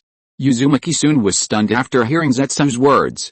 He had worked so hard, running around every day, saving the ninja world from disaster, all for what? Wasn't it for the peace of the ninja world, for the strength of the Land of Whirlpools? He never expected that the Uchiha clan would actually cooperate with Danzo. Uzumaki-san truly hadn't expected this. Danzo had only stayed in the Land of Whirlpools for such a short time, yet his entire thinking had changed. Wasn't he originally extremely distrustful of the Uchiha clan and always wanted to destroy them? What happened? Back in the village, instead of confronting the village chief, he went to seek cooperation with the Uchiha? Damn it. Uzumaki-san didn't know what to say. He should have known better than to leave Danzo in the Land of Whirlpools, to stop him from studying so much. Otherwise, he wouldn't have had so many thoughts. Indeed, the best way to change a person is to let them read more. Now, what should be done with the Uchiha clan? They're single-mindedly focused on returning to the center of power in Konoha, and now Danzo is giving them this opportunity. How could they possibly not seize it? But, has Danzo really changed? Uzumaki-san murmured, frowning. This old schemer Danzo doesn't need allies, he only needs tools. Just look at how Naruto was trained. They were basically all stripped of their individual thoughts, existing only as swords in Danzo's hands. Would the Uchiha clan agree? Uzumaki-san felt a headache coming on. Why didn't he go and stage a grand drama with Hirozen Sarutobi for the village chief position, instead of recruiting the Uchiha? Are you going to wipe out the Uchiha? Are you going to change your Sharingan? Do you still want your main Gekkai Sharingan? Now Uzumaki-san wondered if the Uchiha would end up colluding with Danzo and expose him. After all, he had sent specially made Kune to the Senju and Uchiha clans. Did the Uchiha agree? Uzumaki-san frowned as he asked Zetsu, who was gloating in front of him. This Zetsu was really something. They were supposed to be a group, part of the same corporation, so why was he so gloating? Wasn't he afraid the boss would die? The company would go bankrupt? They haven't agreed yet, but... Zetsu nodded, saying, the Uchiha seemed to be somewhat inclined to agree. Sure enough. Uzumaki-san was speechless. It seemed he had to come up with a plan, otherwise the bloodline destined for the Land of Whirlpools would be stolen. But what to do now? Beg the Uchiha to join? Regardless of whether the Uchiha agreed or not, the Land of Whirlpools couldn't afford to lose face. Sigh. It's time for our organization to shake the ninja world again. Uzumaki-san stroked his chin, looking at Zetsu, and sighed. This brat is going to cause trouble again. Immediately, Zetsu looked at Uzumaki-san with a wary expression and said, what do you want to do? Complete the mission assigned to us by the organization. The Land of Whirlpools. Lord Whirlpool Ninja. Yui looked at the Whirlpool Ninja leading the way, his heart filled with panic. Weren't they just here in the Land of Whirlpools to earn some more money? Why is a ninja suddenly appearing in front of them, and even offering to show them around the Land of Whirlpools in a friendly manner? What's going on? Are all the ninjas in the Land of Whirlpools this hospitable? Otherwise, why would they bother with these two poor bastards? Do they no longer need to do missions? Or do they no longer need to grind for barbecue? If not, Yui felt that they might be in big trouble. They needed to quickly find a couple of auspicious places. They still didn't know what they had done wrong. He had only heard once that the Land of Whirlpools was very wealthy and the people were kind, so he wanted to try his luck and earn some money for Yuta's medical treatment. How did they get into such big trouble? Yuta seemed to sense his uncle's panic, his little face anxiously gripping his uncle's right hand tightly. Huh? Uzumaki suddenly looked up and muttered, "Why is it raining? Just a moment ago it was a beautiful sunny day, how could it suddenly start raining? No, it seems like it's only raining in this area." The ninja seemed to remember something, turned to look at Yuta and the other man, and said with a smile, "Don't be afraid, I won't do anything to you." Uzumaki Kita, the current Deputy Minister of the Security Department of the Land of Whirlpools, Uzumaki Kita said, looking at Yuta. "Because of your abilities, the higher-ups are worried and have assigned me to oversee you. Of course, you can do whatever you want, as long as you don't break the laws of the Land of Whirlpools and don't cause trouble for the villagers. Generally there won't be any problems. I can also serve as your guide in the Land of Whirlpools." Uzumaki Kita smiled, but inwardly he was cursing 1,000 times. He had trained for so many days, thinking he could finally rest today and spend time with Yuzu, but unexpectedly, an order came down from above, appointing him as the temporary Deputy Minister of the Security Department. He didn't even know who the minister was, nor did he have any subordinates. He was basically a temporary worker. Looking at the two men and the boy in tattered clothes in front of him, he sighed inwardly. Why was it so difficult for him to take a vacation? But since the order had come down, he could only do his best to fulfill it. Then, Yohei didn't know what to say, looking at Kita Uzumaki with suspicion, his heart filled with disbelief. Were the ninjas of the Land of Whirlpools really that friendly? They were just two ordinary people selling weather information. What are the laws of the Land of Whirlpools? Yohei just wanted to see the laws now, hoping that selling weather information wasn't illegal. Oh, right. Kita Uzumaki slapped his forehead and said, "Here it is." He pulled a small notebook from his pocket. "Basically, as long as you don't violate anything explicitly prohibited here." Yohei carefully took the notebook and said, "What if I commit a crime?" His eyes were filled with worry as he looked at the Whirlpool Ninja. Would he die? "Oh, if it's a minor matter, a fine and some street sweeping will suffice," Kita Uzumaki said with a smile, knowing their concerns. "If it's serious, a labor camp will suffice. Don't worry, the Land of Whirlpools won't indiscriminately kill civilians. Everyone here is protected by the laws of the Land of Whirlpools." In that case, hearing the Whirlpool Ninja's words, Yohei relaxed. If all of this was true, the Land of Whirlpools might really be a wonderful place, but, right now, they didn't know if it was real or not. Yohei and Kita looked at the small booklet in their hands that contained the constitution of the Land of Whirlpools. Perhaps, it was true? "Lord Kita, would you like some water?" Suddenly, an older man looked at Kita Uzumaki, holding up a water bottle, and called out loudly, "It's a bit hot, have some water to quench your thirst." "No, sir," Kita Uzumaki shook his head and said, "I'm on official business, so I won't trouble you." The older man chuckled and said, "It's just a sip of water, nothing to worry about. I just saw that kid, Violet City." He sighed, "You know, if you can't be a ninja, you can't be one, so what's the point of being so persistent? Isn't being an ordinary person better? Why do you have to get all injured?" he said with a sigh. "That brat." Kita Uzumaki cursed under his breath when the uncle mentioned Shiki. "I tried to persuade him too. He said he wouldn't drink water, it's official business now." "How about an apple?" the uncle said, pulling out an apple. "These are newly introduced apples in the shopping district. I heard they were from another country, they're good for your health. Here, have one." No, Kita quickly refused. "No, this is a matter of principle. Are you trying to get me interrogated?" "Don't scare the old man," the uncle said cheerfully. "It's just an apple. If they come looking for you, come find me, and I'll vouch for you. Take it." Fine, you can't let me make a mistake," Kita said with a wry smile. "I'll just have some water. I don't need the apple. Matters of principle cannot be broken. That's clearly stated in the rules." Chapter 1. Chapter 139, Number 129, A Scoundrel. "Lord Uzumaki Ninja," Yohei said cautiously, glancing at Yoda who was happily holding an apple in his hand. Was this illegal? Even Uzumaki Ninja wouldn't dare take this. The old man seemed like an ordinary person earlier, could he be some hidden master? It's nothing, Kita shook his head and smiled. "It's just a small token of the old man's appreciation. The people here are very hospitable." Yohei looked at Kita, then at the ordinary people working in the fields around them. It seemed that wherever they went, someone would look up and greet Lord Uzumaki Ninja. Weren't they afraid of ninjas at all? Ninjas were known to be ruthless killers. If he offended a ninja even slightly, he'd probably be beheaded, but here.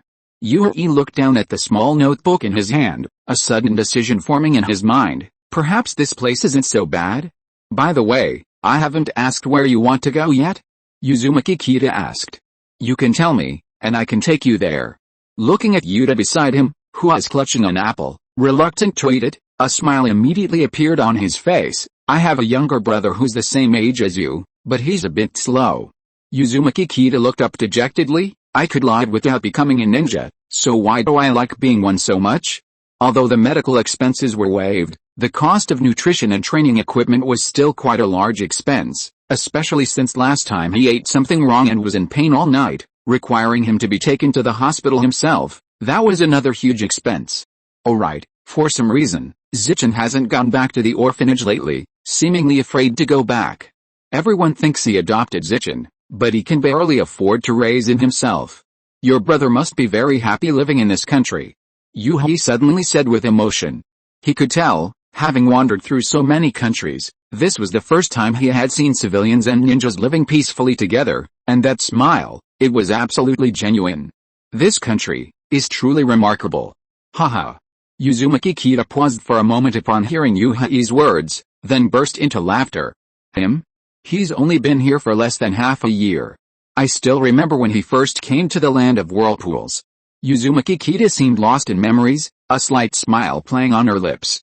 The land of whirlpools has changed so much now, it's even better than before.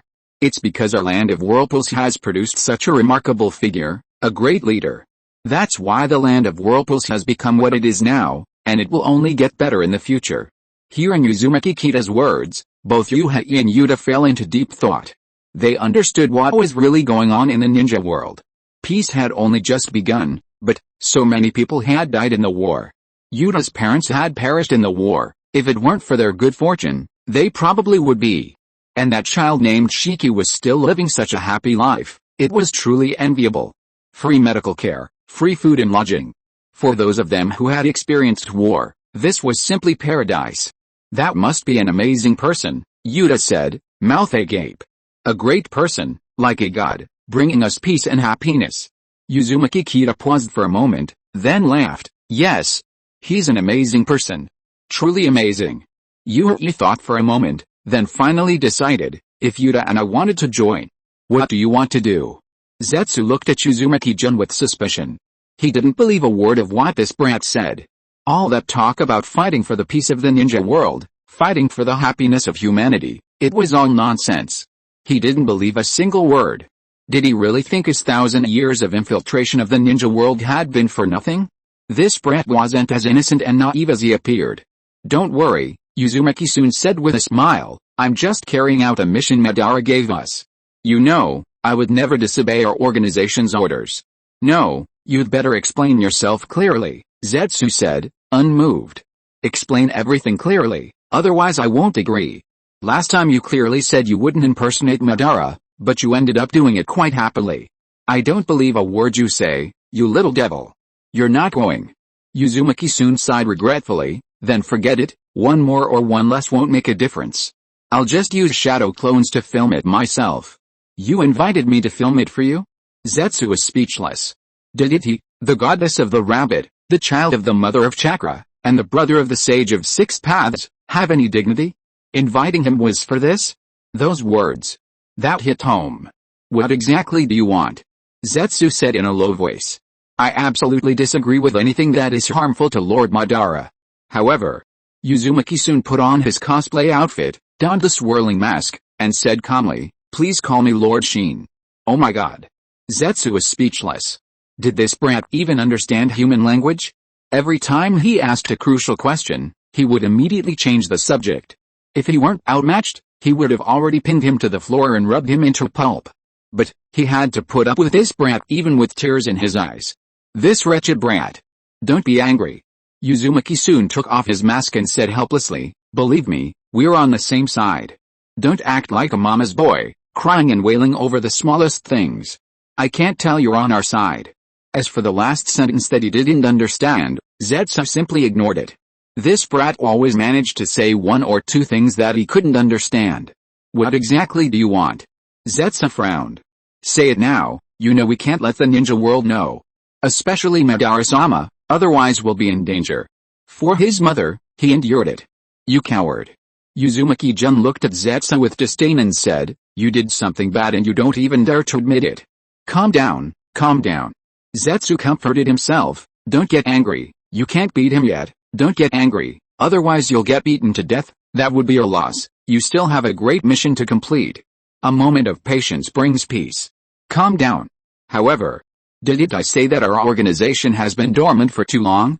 Uzumaki-jun seemed to see that Zetsu was not calm, and said, it's time to become active again and let the ninja world know about our organization. It's better not to provoke Zetsu now, otherwise what if this cunning guy attacks the land of whirlpools from behind? He still needs this disguise. Zetsu frowned and said, you should know we're not ready to appear in the ninja world yet. It's alright, someone will take the blame later, Uzumaki-jun said casually. Nobody knows about us. Zetsu was silent for a moment, then asked helplessly, where to? The land of lightning. Uzumaki-jun said, narrowing his eyes, to recruit a clan. Chapter 2. Lately, there have been far fewer recommendation votes. Please give me some recommendations. Chapter 140. It seems you want to experience the power of the kaleidoscope. Don't look so glum, Uzumaki-san said with a smile, wearing a mask. Smile a little. It's rare for our organization to go on a trip again on public funds, so cheer up. If you keep looking glum, who'll apply for the job? Won't that scare people away? However, who wants to come out? Zetsu rolled his eyes, ignoring Uzumaki-san. He didn't want to come out at all. He'd been an undercover agent in the ninja world for over 1,000 years, only to be dragged out for no reason. He was miserable. Why did he think this kid was so talented and wanted to bring him in to save, cough cough, achieve peace in the ninja world? Otherwise, he wouldn't be without anyone to control him now. By the way, speaking of public funds, Uzumaki-san suddenly remembered something and said, can we get reimbursed? And reimburse the money from last time too? Zetsu looked at Uzumaki-san in shock. What kind of living environment did this kid live in to grow up to be so shameless? He said irritably, we haven't spent any money at all. Neither this time nor last time. Really? Uzumaki-san sighed, his enthusiasm immediately waning. So it's just budget travel. A sudden urge to quit his job washed over him, but then he thought, this was all for the peace of the ninja world, for building a harmonious new era of socialism, for the happiness of the people of the ninja world, and he was instantly filled with energy. Zetsu decided to ignore this brat. Looking at the desolate place before him, wasn't this? Zetsu narrowed his eyes at Uzumaki-san. Aren't you afraid Madara-sama will be angry if you come here to see these people? Don't worry, bosses are always very magnanimous. Uzumaki-san, of course, understood Zetsu's meaning and said nonchalantly, for the sake of our organization's great cause, Madara-sama will understand. Great cause, my foot. You brat, you always make the organization take the blame for you, and then you take the benefits yourself. What kind of great cause is this? Zetsu looked at Uzumaki-san and said calmly, don't forget our goal. Of course. Uzumaki-san looked up with reverence, gazing at the moon. It was noon, and the moon wasn't visible yet. He said excitedly, that's a great goal. However, Zetsu's expression was as if he had swallowed dozens of kilograms of excrement. This brat was truly disgusting. If he hadn't followed him so many times, he probably would have believed him, but now. This vile brat. Relax. Uzumaki-san patted Zetsu's shoulder and said, have confidence. Under Madara-sama's leadership, we will achieve our goal. Pretty. Don't even mention it. Zetsu still didn't know what this brat's goal was. Really, for the peace of the ninja world? Are you kidding me? He's practically a gunman, and he says it's for the peace of the ninja world? What a joke. He'd been in the ninja world for 1,000 years and had never seen such peace. He glanced to the side and said calmly, someone's following us. It seemed they'd been following them for quite some time. I knew it, Uzumaki-san shrugged. I was just waiting for him to notify the wreckage. Otherwise, wouldn't no one watch this show? Uzumaki-san stared intently at the corner and said calmly, remember to film me looking handsome. Kumagakure, Hidden Cloud Village. Lord Raikage, an Anbu ninja respectfully looked at the shirtless, muscular man before him and said, two mysterious individuals have been discovered entering the Land of Lightning. They are heading towards Hell Valley. Raikage frowned upon hearing this. What do they look like? Same as the description from Iwagakure, Hidden Stone Village, black with red clouds, the Anbu Jonin said. And one of them is Kaleidoscope Sharingan. Instantly, A's pupils widened. What were these two dangerous individuals doing in the Land of Lightning? Need I say more? There's definitely trouble going on, but they're going to Hell Valley. You see, that place has been the prison for the Blood Pond clan since the Warring States period. Before the Warring States, the daimyo of the Land of Lightning invited the Uchiha to guard it, but after the establishment of the ninja villages, the military forces of each country were clearly divided, and the Kumagakure became the ones guarding the Blood Pond clan. Going to Hell Valley now. Although he didn't care what happened to the Blood Pond clan, if they were wiped out by the Uchiha within the Land of Lightning's borders, wouldn't he, as the strongest ninja in the Land of Lightning, have any face left? Notify the Anbu, quickly arrange for the sealing team to keep an eye on the tailed beasts, the Raikage roared, especially Bruby, make sure he stays put. Now is not the time for him to come out. Yes, the Anbu nodded in response. The Raikage's sharp eyes were fixed on the direction of Hell Valley. He wanted to see the Mangekyou Sharingan that even that shorty Inoki couldn't stop. Smile a little. Uzumaki soon looked at Zetsu, who was still wearing a bitter face, and said helplessly, you need to show the spirit of our company, otherwise how will anyone join? However, Zetsu rolled his eyes and said helplessly, that's your business. Isn't it my business our business? Uzumaki soon said, we are one, don't forget our ultimate goal. To bring peace and hope to the ninja world. This brat. Zetsu sighed and said, the person you're trying to recruit has already discovered us. He looked at Uzumaki soon with schadenfreude, don't forget what you look like now. Uchiha. When the fighting starts, let's see how you recruit people. Uzumaki soon nodded lightly and said, now please call me Lord Madara. No, it's Shin. Zetsu said helplessly, Uchiha Shin. You bastard. Oh, then call me Lord Shin. Halt. Just as Uzumaki soon and his companions stepped into Hell Valley, someone jumped out. Uchiha Clan. Seeing Uzumaki soon's Mangekyou Sharingan, he immediately drew his kune with hatred and said, what are you doing here? Did they think the Blood Pond clan wasn't all dead and were planning to take action? To leave the ninja world with only one red-eyed clan? Don't get excited. Uzumaki soon said calmly, we're not here to fight you. Where is the Blood Pond clan leader? What do you want with our clan leader? However, the Blood Pond youth remained unmoved and said sharply, we have nothing to say to the Uchiha clan. If you don't talk, I'll wipe you out. Uzumaki soon said disdainfully, knowing that he possessed the Mangekyou Sharingan. Even if it was fake. But others didn't know that. And he didn't have time to chat with them now, knowing that the muscular man's lightning release should return soon. As for other ideological education, let the schools handle that. First, take them to the land of whirlpools. The Blood Pond youth was enraged by Uzumaki-jun's disdainful words, furious and wanting to die alongside this despicable Uchiha. Looks like you really want to see the power of the Mangekyou Sharingan. Uzumaki-jun made a hand seal. Seemingly about to use his eye power. What business do you have with this old man? A middle-aged man, probably in his 30s or 40s, with red eyes and a stern face, stepped forward. Uchiha clansman. Finally out? Uzumaki-jun sneered. Looks like you're really afraid of the Mangekyou Sharingan. However, Zetsu could only roll his eyes, watching Uzumaki-jun's pretentious act. What Mangekyou Sharingan? Isn't this fake? You despicable Uzumaki brat. Chapter 1. Chapter 141 Who are you? Under a barrage of threats and inducements, the Blood Pond clan leader was threatened, if you don't take me to a deserted place, I'll use my Mangekyou Sharingan to wipe out your entire Blood Pond clan.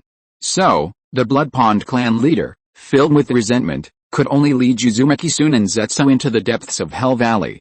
This was the Blood Pond clan's usual meeting place. They generally wouldn't come here unless there was a specific reason. However, while there were no restrictions on the Blood Pond clan's activities within Hell Valley, the Land of Lightning forbade them from leaving. If a member of the Blood Pond clan appeared outside, they would be immediately killed, and the rest of the clan in Hell Valley would be implicated. Many years had passed. The Blood Pond clan's hatred for the Uchiha clan had faded considerably, though it hadn't been completely eradicated by time. However, their current goal was to leave Hell Valley, find a place that would accept them, and survive again, a place where they would no longer suffer from hunger and cold. However, all of this was impossible. From the moment they were falsely accused of murdering the Land of Lightning's daimyo, the Blood Pond clan had no chance to leave. Uchiha. Although the Blood Pond clan chief hated the Uchiha clan as accomplices, he held back for the sake of his clan.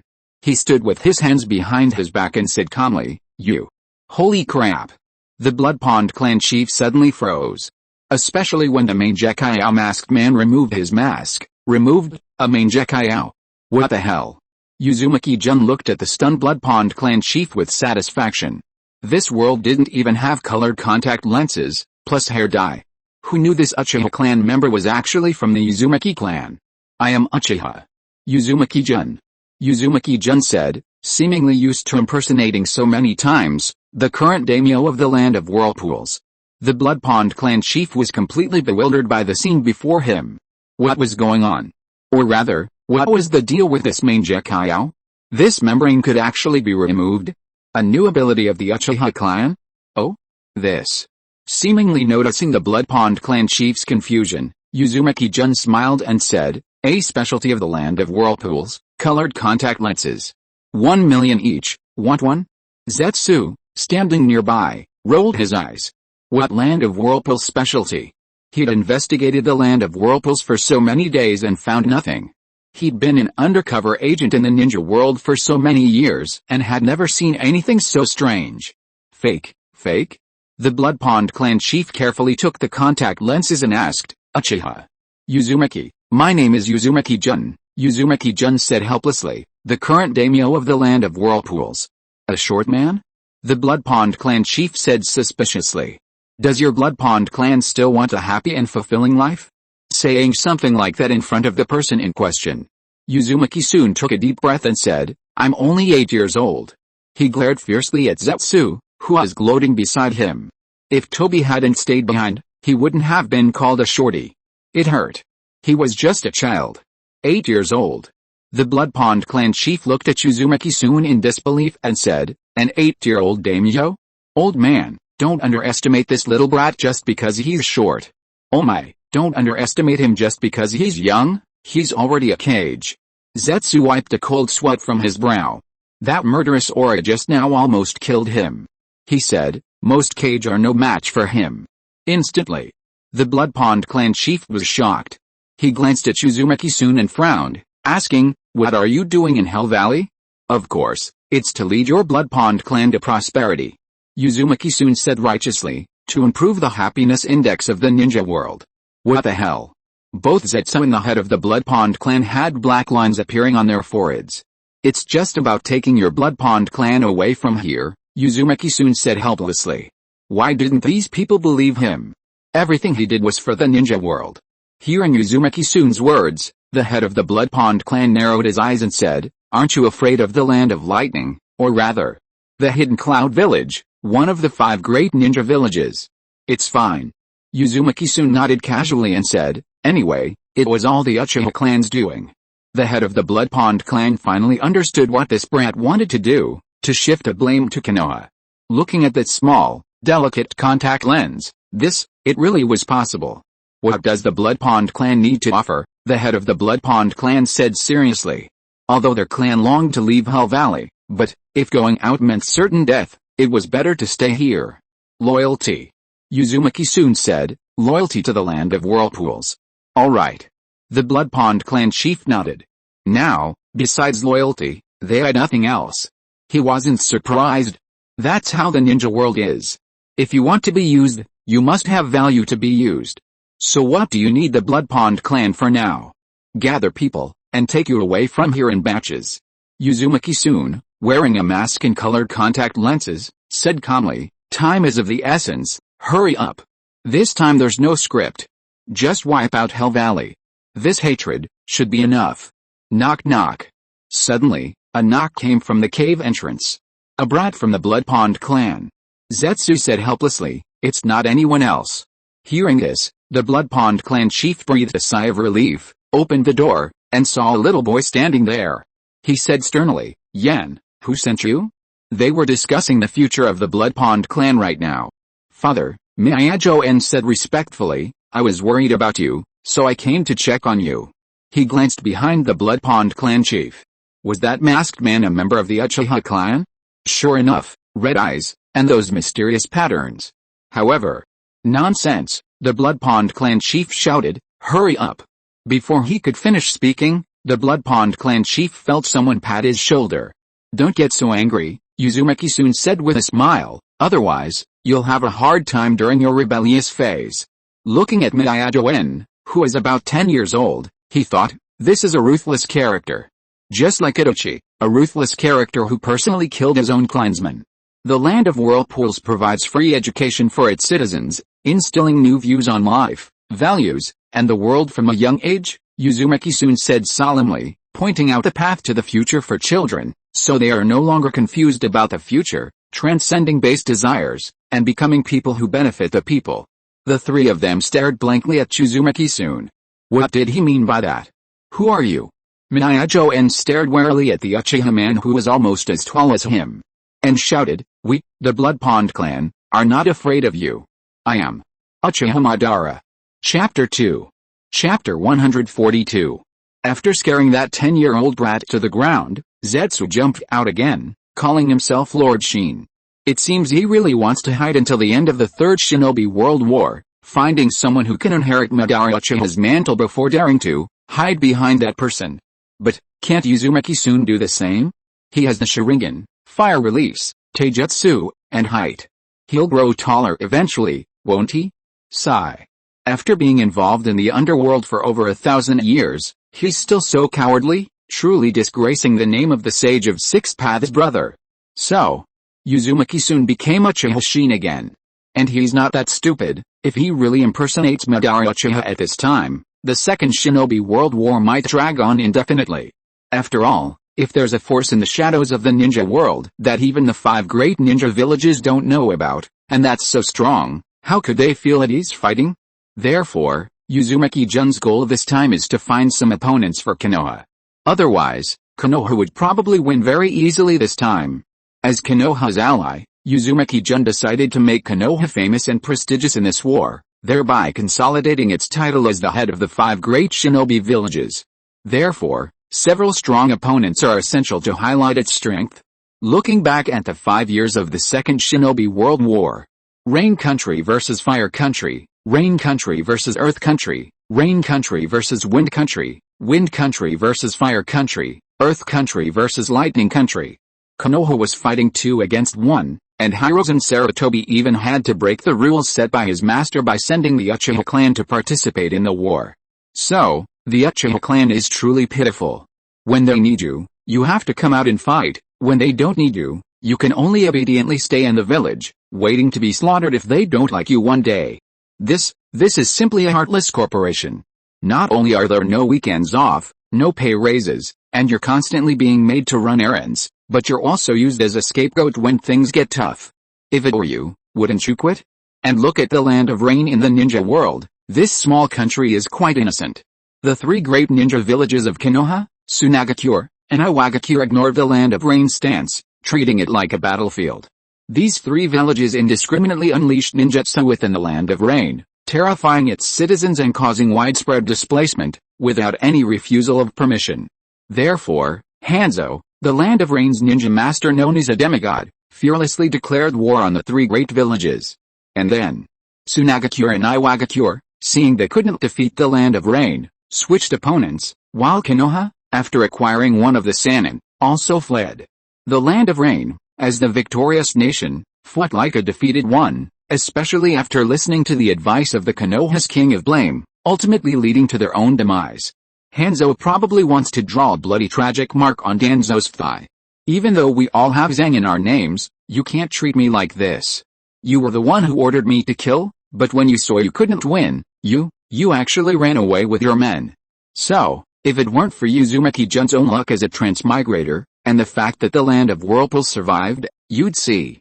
Under Hirozen Sarutobi's leadership, few of Konoha's allies met a good end. They're here. Uzumaki-jun stood up, wearing his mask, gazing in the direction of Kumagakure. Due to their long-term harsh living conditions, the Blood Pond clan didn't have many members, only about 30. They were all sent away quickly, so after sending them all, Uzumaki-jun and Zetsu waited patiently in place. Lights up, camera steady, Uzumaki soon said casually to Zetsu beside him. Remember to get the shots clear. Got it, Zetsu replied casually, surprised that this kid had actually asked him to be the cameraman. Remember, you're Uchiha now. Uzumaki soon rolled his eyes and said, I'm not stupid. We're trying to smear Konoha right now. Do you think Madara's name will still be valid? Uchiha Madara had severed ties with the Uchiha clan. Back then, Uchiha Madara wanted to seize power, but the Uchiha clan longed for peace and didn't listen to their clan leader. Then, Madara fought Hashirama alone. In the end, he could only fake his death to escape. And this Zetsu? He's lived for over 1,000 years, and his courage is like a mouse's. Uzumaki soon glanced at Zetsu with disdain and said, you coward. However, Zetsu ignored Uzumaki soon's sarcasm. After all, he was no ordinary person, he had lived for thousands of years and was a great figure, a filial son? He had heard such sarcasm for thousands of years. So, he directly split into white Zetsu, carrying a camera, and found a place to hide. In any case, those who could be called Kage were not simple figures, and he was an intelligent figure, so he couldn't beat them at all. He might as well just stay put. At this moment, as expected, it's the main Gekkai Sharingan. The shirtless Raikage appeared, his whole body radiating purple light, lightning release armor. The Raikage frowned as he looked at the masked boy in front of him and muttered, just as Big Nose said, he's a shorty. Damn it. Where is he short? He's just not fully developed yet. Uzumaki soon immediately used fire release, great fireball technique on him and instantly teleported behind the Raikage. The Raikage, completely unfazed, dodged the fire release and immediately launched a punch. The Cloud Ninja didn't rely on fancy moves, they were all about raw power. The Raikage raised his foot to kick, and the instant his foot landed. Hell thrust, four-finger piercing hand. The Cloud Ninja's exclusive ninjutsu concentrated chakra into four fingers, its penetrating and destructive power was astonishing. However, Uzumaki soon had no intention of truly engaging in a head-on confrontation. 2 exchanges would suffice, he quickly dodged, and simultaneously. Fire release, great fire annihilation.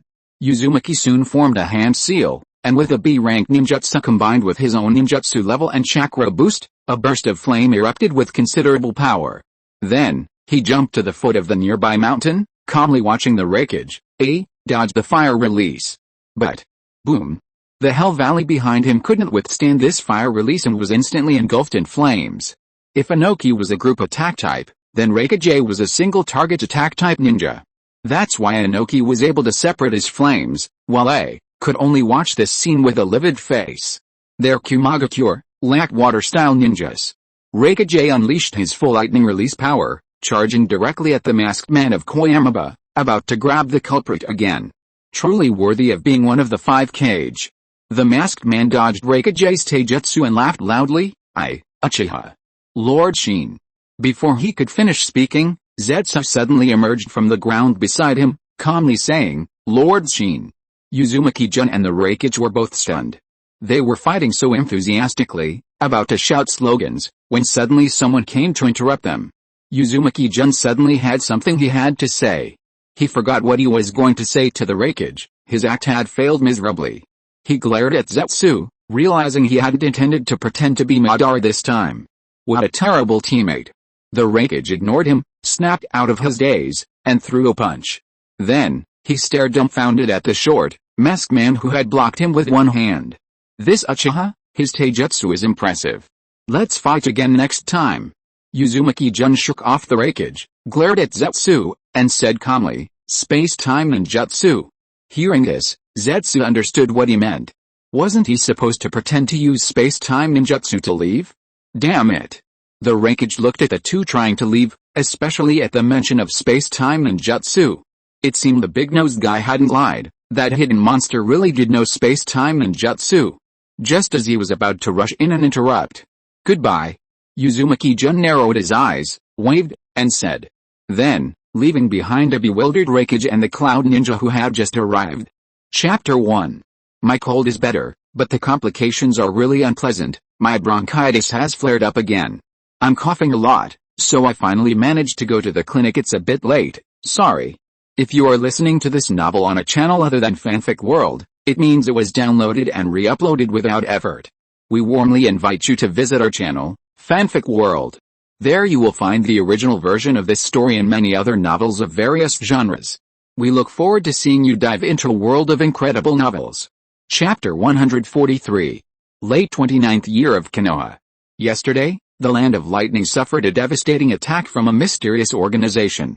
The long-established Blood Pond clan was massacred by a mysterious figure from the Uchiha clan, and their prized Six Paths blades were stolen.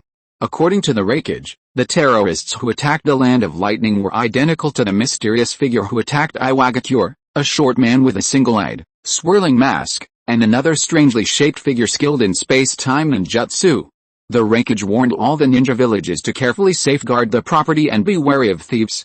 He also warned the two thieves not to let them see him, or else, have you ever seen a fist the size of a casserole dish? Konoha. What do you think? Hiruzen Sarutobi took another dejected drag on his cigarette. He hadn't expected these two mysterious figures to reappear. Space-time ninjutsu, Mangekyou Sharingan, these were all troublesome techniques. But who exactly were those two? Is this mysterious organization collecting the Six Paths blades? Kahoru Tane frowned as she looked at the intelligence report in her hand. They wiped out the Kamimazu clan in Iwagakure and then stole the Six Paths blades. The Land of Lightning did the same, wiping out a clan and then stealing the Six Paths blades. Why not just take the blades directly? Why did they have to wipe out one or two clans? I don't know, Hiruzen Sarutobi shook his head. But, are there really that many legendary blades in the ninja world? The intelligence reports from below don't mention it. Kahoru Tane glanced at the intelligence report again. We should have them investigate what exactly the Six Paths blades are. Or rather, is this intelligence report true or false? They've dealt with Iwagakure and Kumagakure so many times, and they've never seen them possess the Six Paths blades. Oh, wait, those two terrorists from Kumagakure, Kinkoku and Jinkoku, who attacked their master back then, seemed to have them. Could they be their blades? After Kinkoku was smashed by the wreckage, his weapon was taken by the Land of Lightning?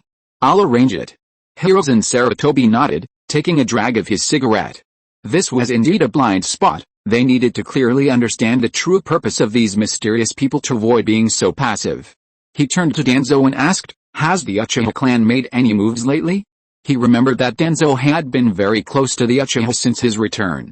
Closely monitor all movements of the Uchiha clan, Hiruzen said, narrowing his eyes at Danzo. If there are any actions that threaten the village, then directly. Danzo's heart tightened.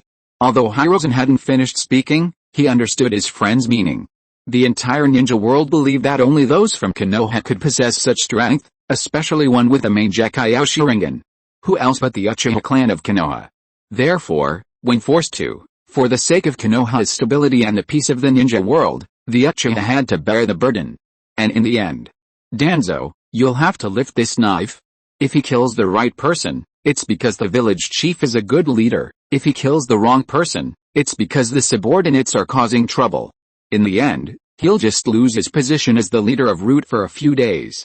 Anyway, he won't lose anything. But for the safety of the ninja village. Understood. I will keep a close eye on the Uchiha clan's movements. Danzo frowned seriously and said, but I don't think the Uchiha clan is the culprit this time. He had investigated for so many days and hadn't found any trace of the Uchiha regaining the Mangekyou Sharingan. Hiruzen Sarutobi gave Danzo a deep look and nodded. Keep an eye on it. He felt a sense of helplessness.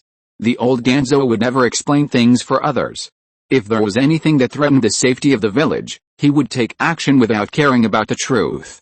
But, this time, he actually defended the Uchiha.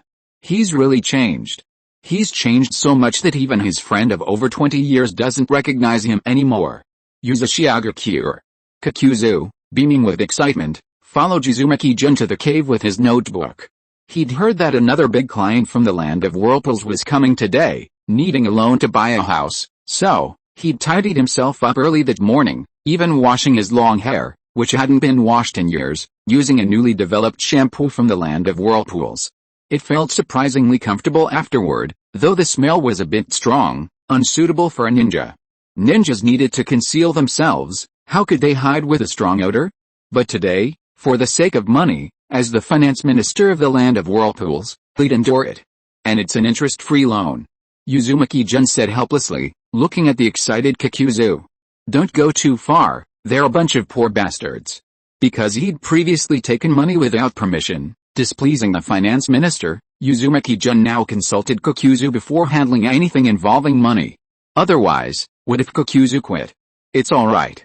When the Kushina clan came, they were also dirt poor, Kakuzu said casually with a cheerful expression. But aren't they rich now? Their honey is selling quite well.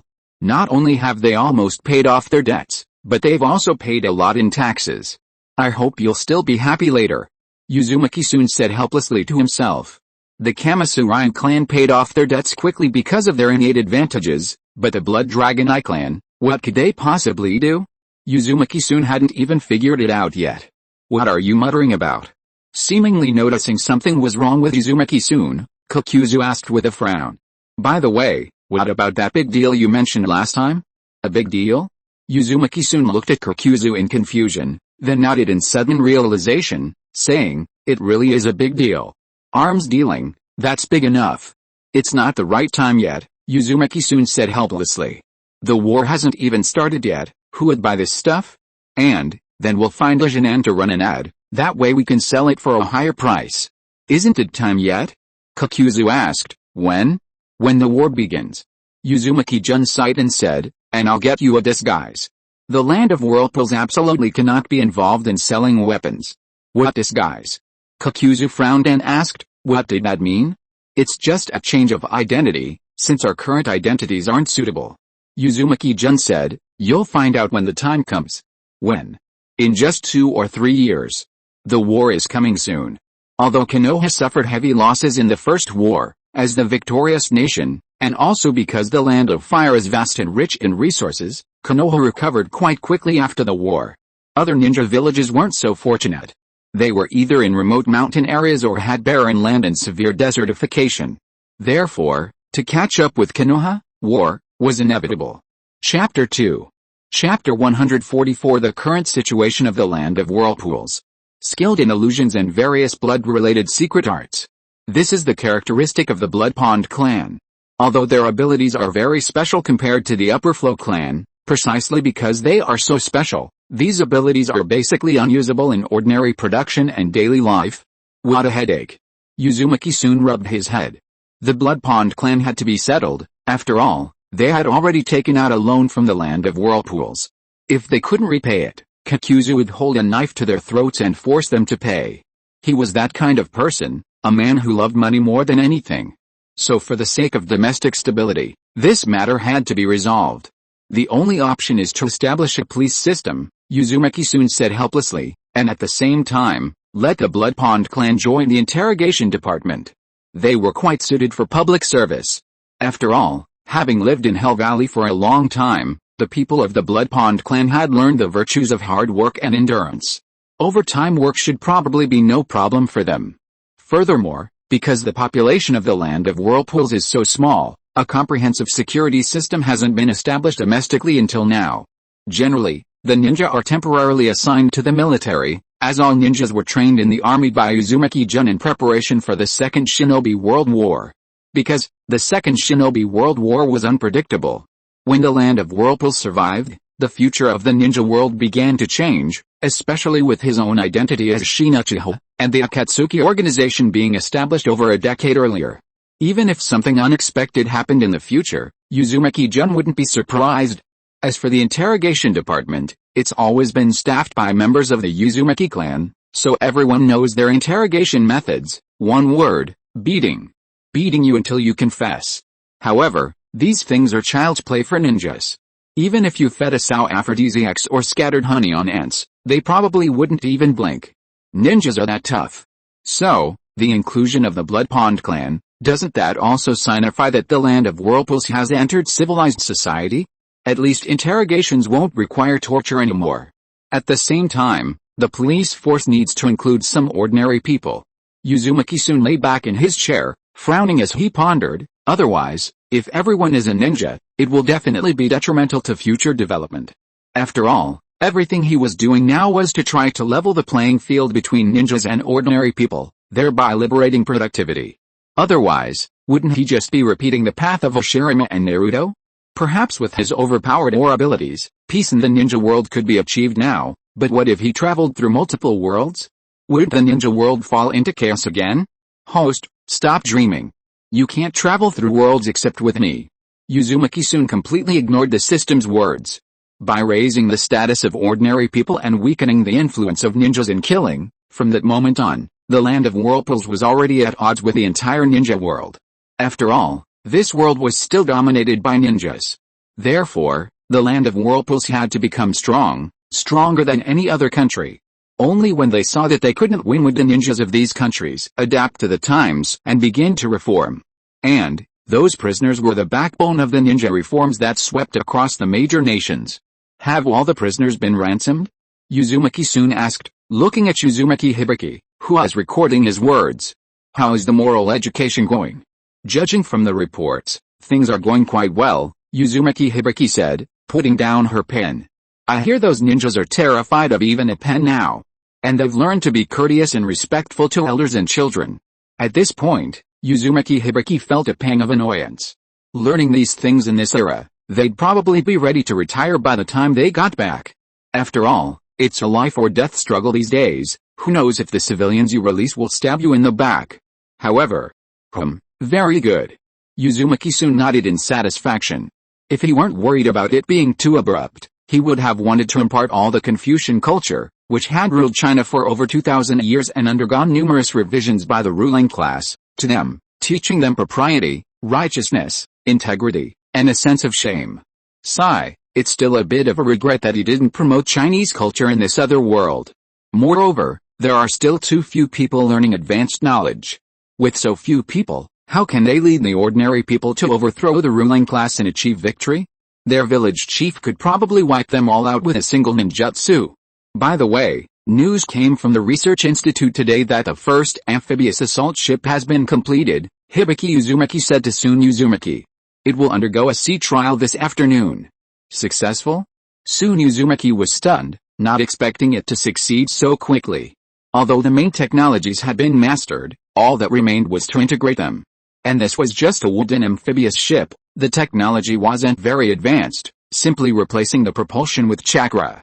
Although soon Uzumaki also hoped to build a metal fleet, the land of whirlpools had no mines. This was a weakness of the land of whirlpools, unlike the land of fire, which was vast and rich in resources. Therefore, we must take advantage of the Second Shinobi World War to acquire enough territory. Soon Uzumaki rubbed his temples, his head aching. But if there was too much land, the land of whirlpools wouldn't have enough people, which might create hidden dangers. There's so much to prepare. Uzumaki soon sighed helplessly.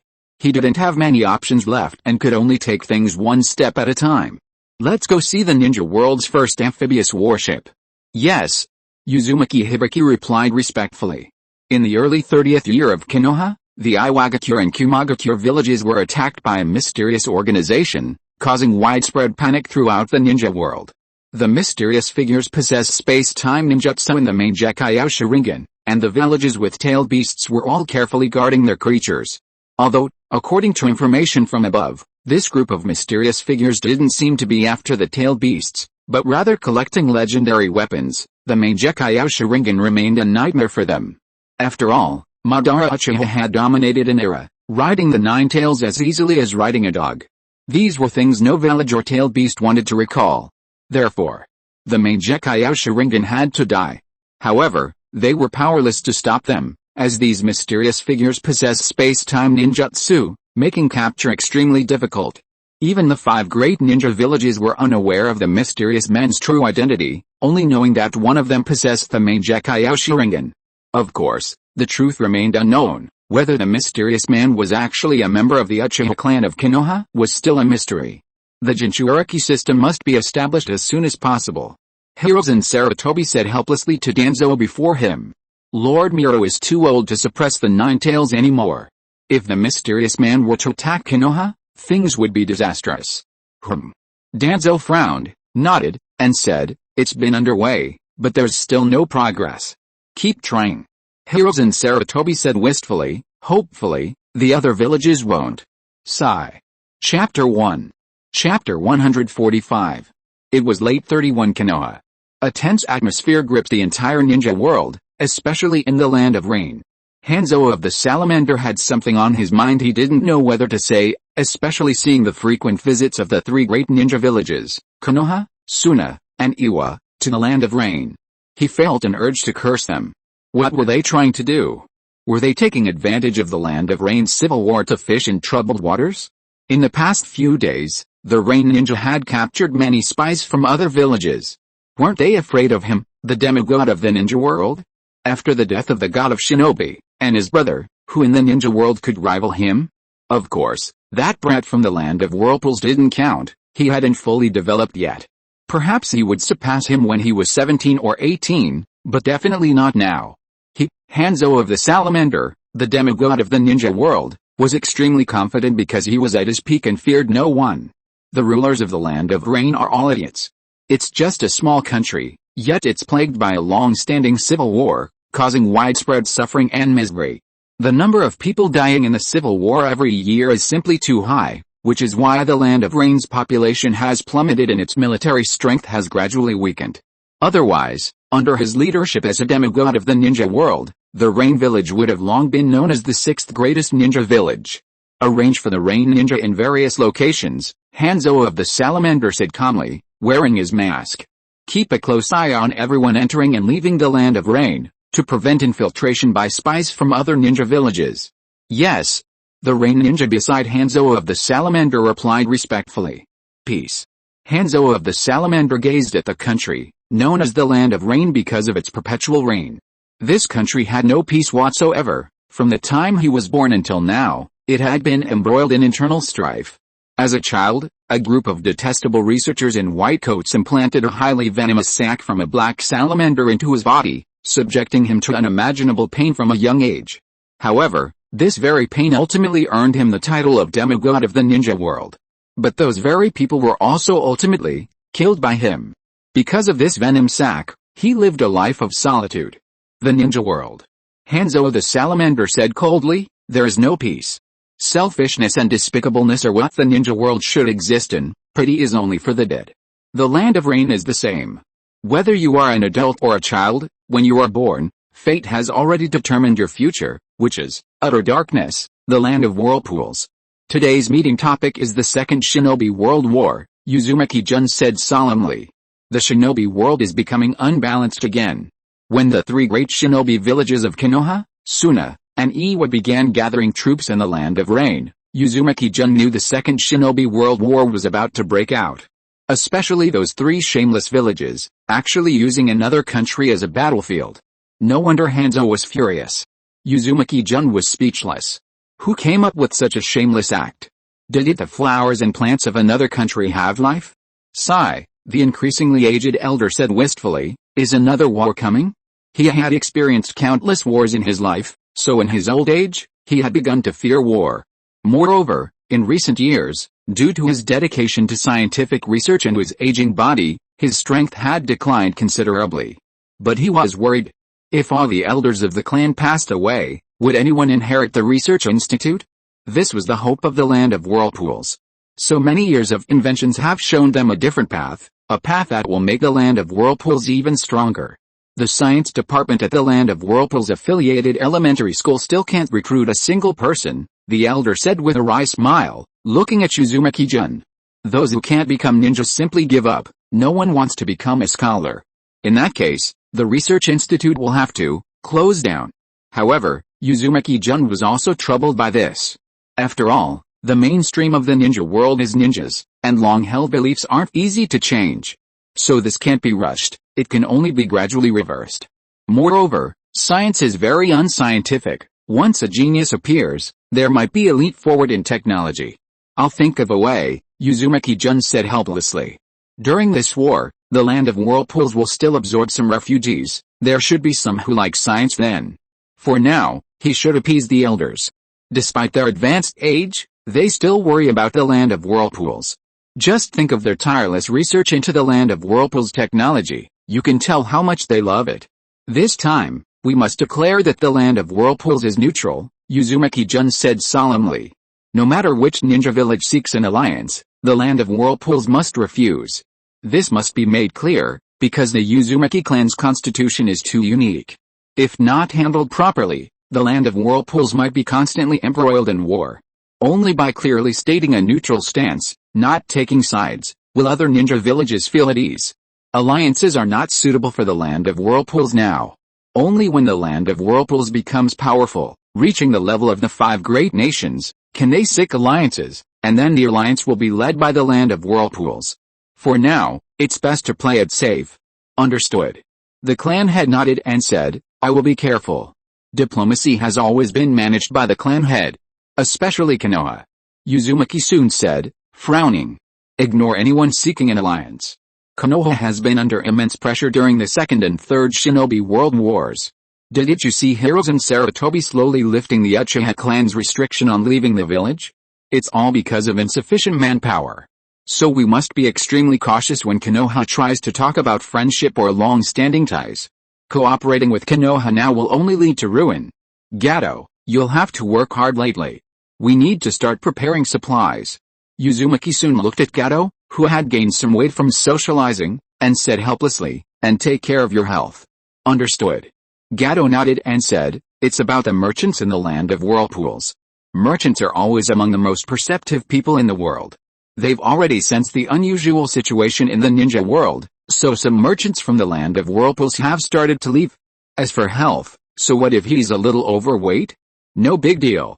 Upon hearing Kato's words, Uzumaki soon rubbed his forehead helplessly. He had no right to demand that these merchants from other countries share the fate of the land of whirlpools. As long as they weren't spies, Uzumaki soon was already satisfied. However, the mass exodus of merchants could cause panic within the country.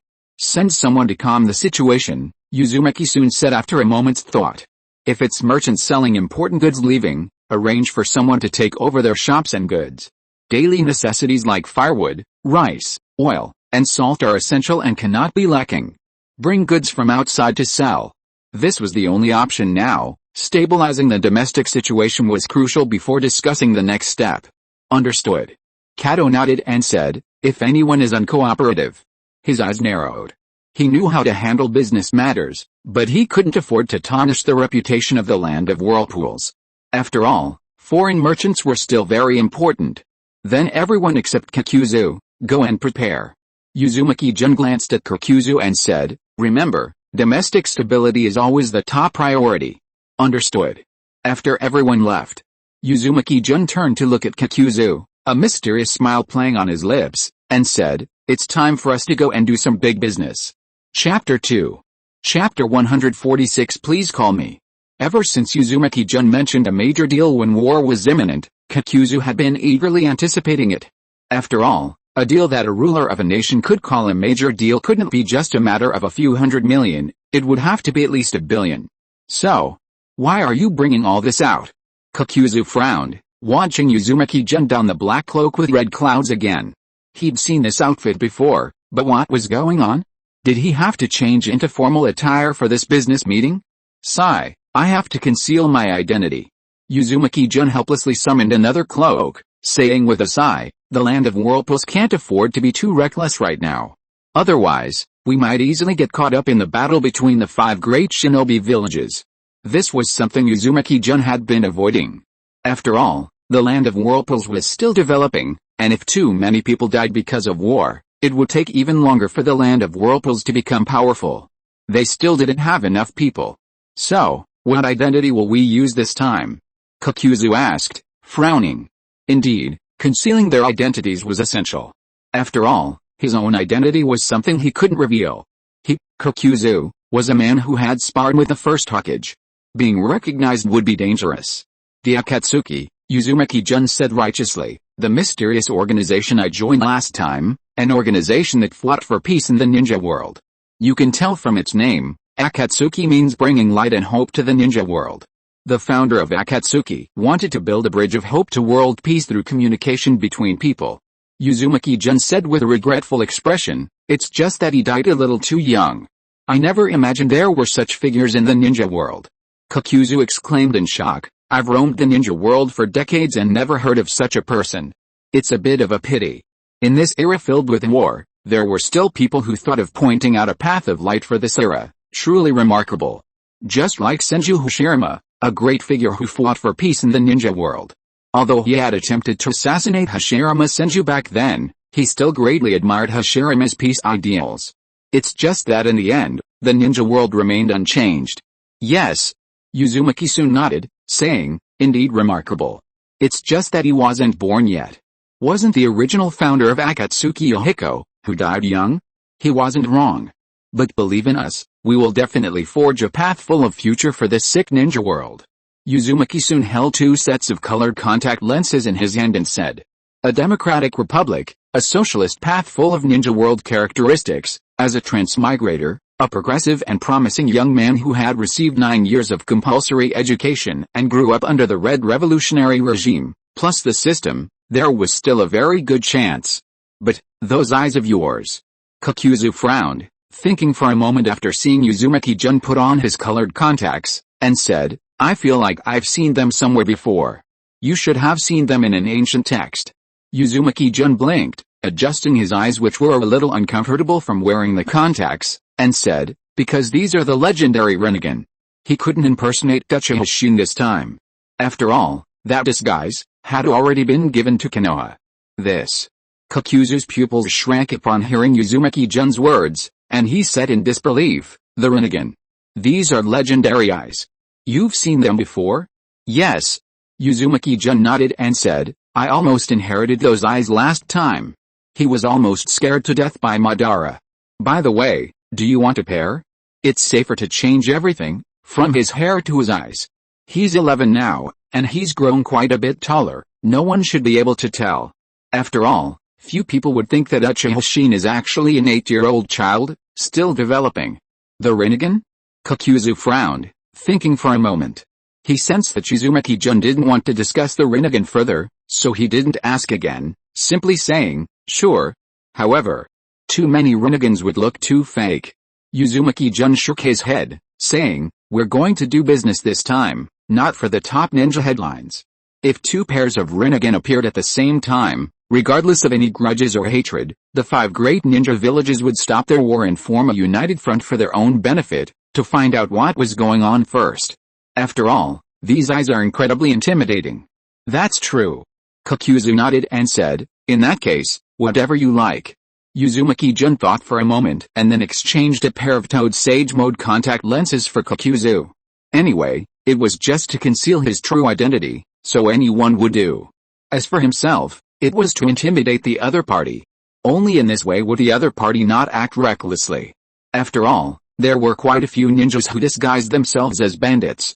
In order to reduce unnecessary accidents, a powerful identity was still necessary.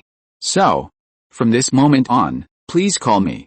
Uzumaki-jun put on the 3-tomo Rhine mask that Obito wore during the 4th Shinobi World War, and said calmly, Pain, the Deva Path. The god who brings hope to the ninja world. The land of whirlpools. The atmosphere of war is always the most contagious.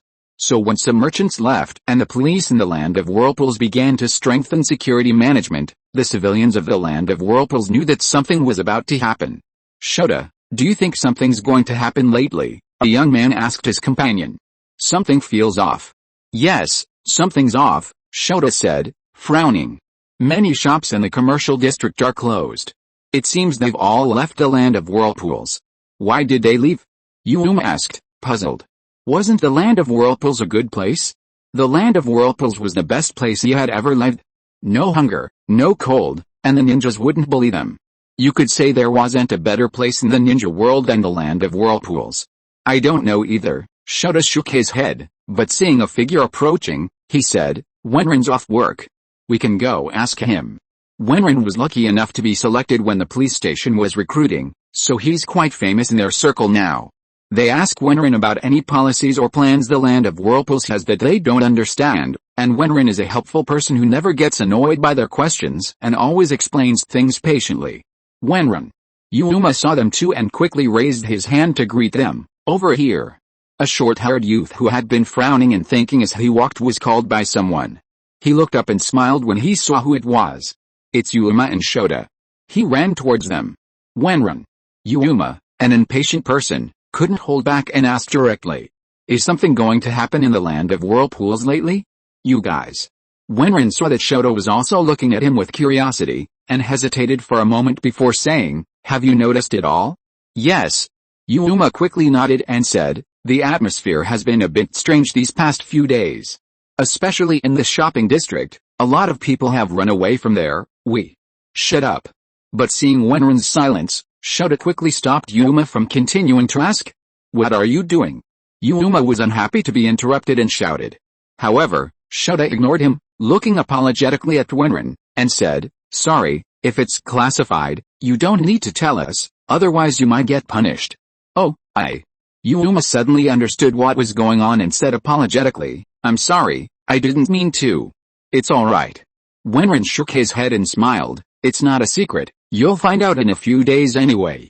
Then, the war is about to begin again. Chapter 1. Chapter 147 The Rinnegan. Damn it. Hanzo, looking at the intelligence reports sent down from below, saw that Konoha, Tsunagakure, and Iwatobi were completely ignoring his warnings and continuing to reinforce their troops within the Land of Rain. He was furious. What exactly are they trying to do? Did they see the Land of Rain in the midst of war and intend to join forces to divide it up? Like when the 4 great ninja villages joined forces to divide the Land of Whirlpools. But, when they attacked the Land of Whirlpools, only Kurigakure went, but now all 3 villages are attacking the Land of Rain together. What's going on? They're overestimating him, a demigod of the ninja world. Although he was confident he could defeat any one of the 5 great ninja villages Cage, if the 3 Cage joined forces, he would be in danger. Moreover, the Land of Rain's overall strength was still too weak. But if he remained indifferent to the 3 great villages' attempt to divide the Land of Rain, what would become of him, a demigod of the ninja world? How would he lead his subordinates then? Have someone inquire with the Hokage, Tsuchikage, and Kazekage. Hanzo frowned and said sharply, ask them what they want from the Land of Rain. Gathering so many troops in the Land of Rain for no reason, and they don't even bother to question the leaders of a megacure. Do they really think their title of demigod of the ninja world is just for show? When a war breaks out, let's see what they're capable of invading the Land of Rain.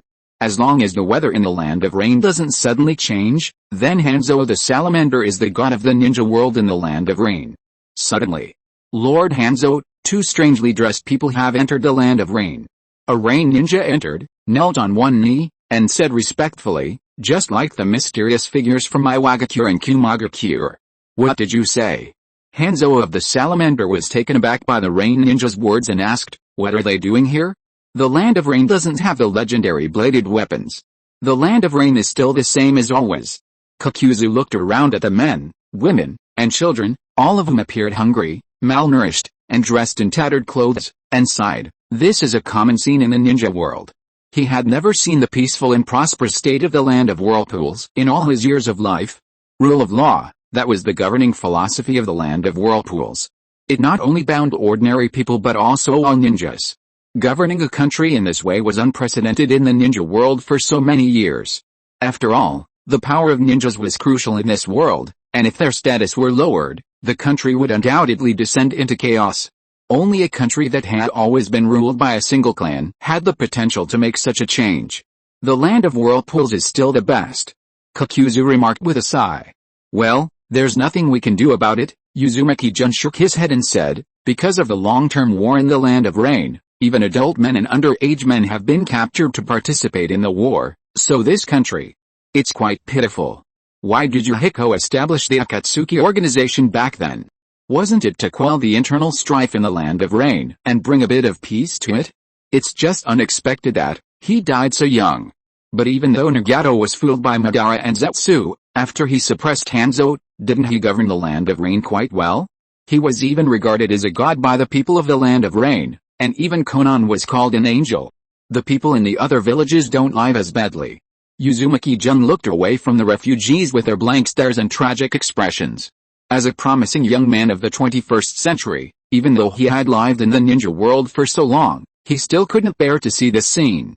It wasn't that he was a saint, but rather, compassion had always been in his heart. But now he couldn't do anything to change anything, so he could only ignore it. Sigh. He sighed inwardly. Even if the land of whirlpools accepted refugees, it was impossible to take back all the citizens of the land of rain.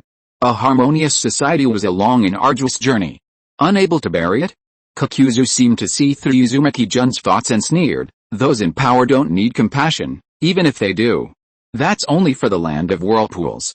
Kakuzu pointed to the refugees below and said, perhaps those you pity now will become our enemies in the future? War is always cruel. I know. Uzumaki-jun sighed helplessly. Wasn't he just lamenting that he still possessed compassion? He had been a ninja for so many years, and had killed quite a few people.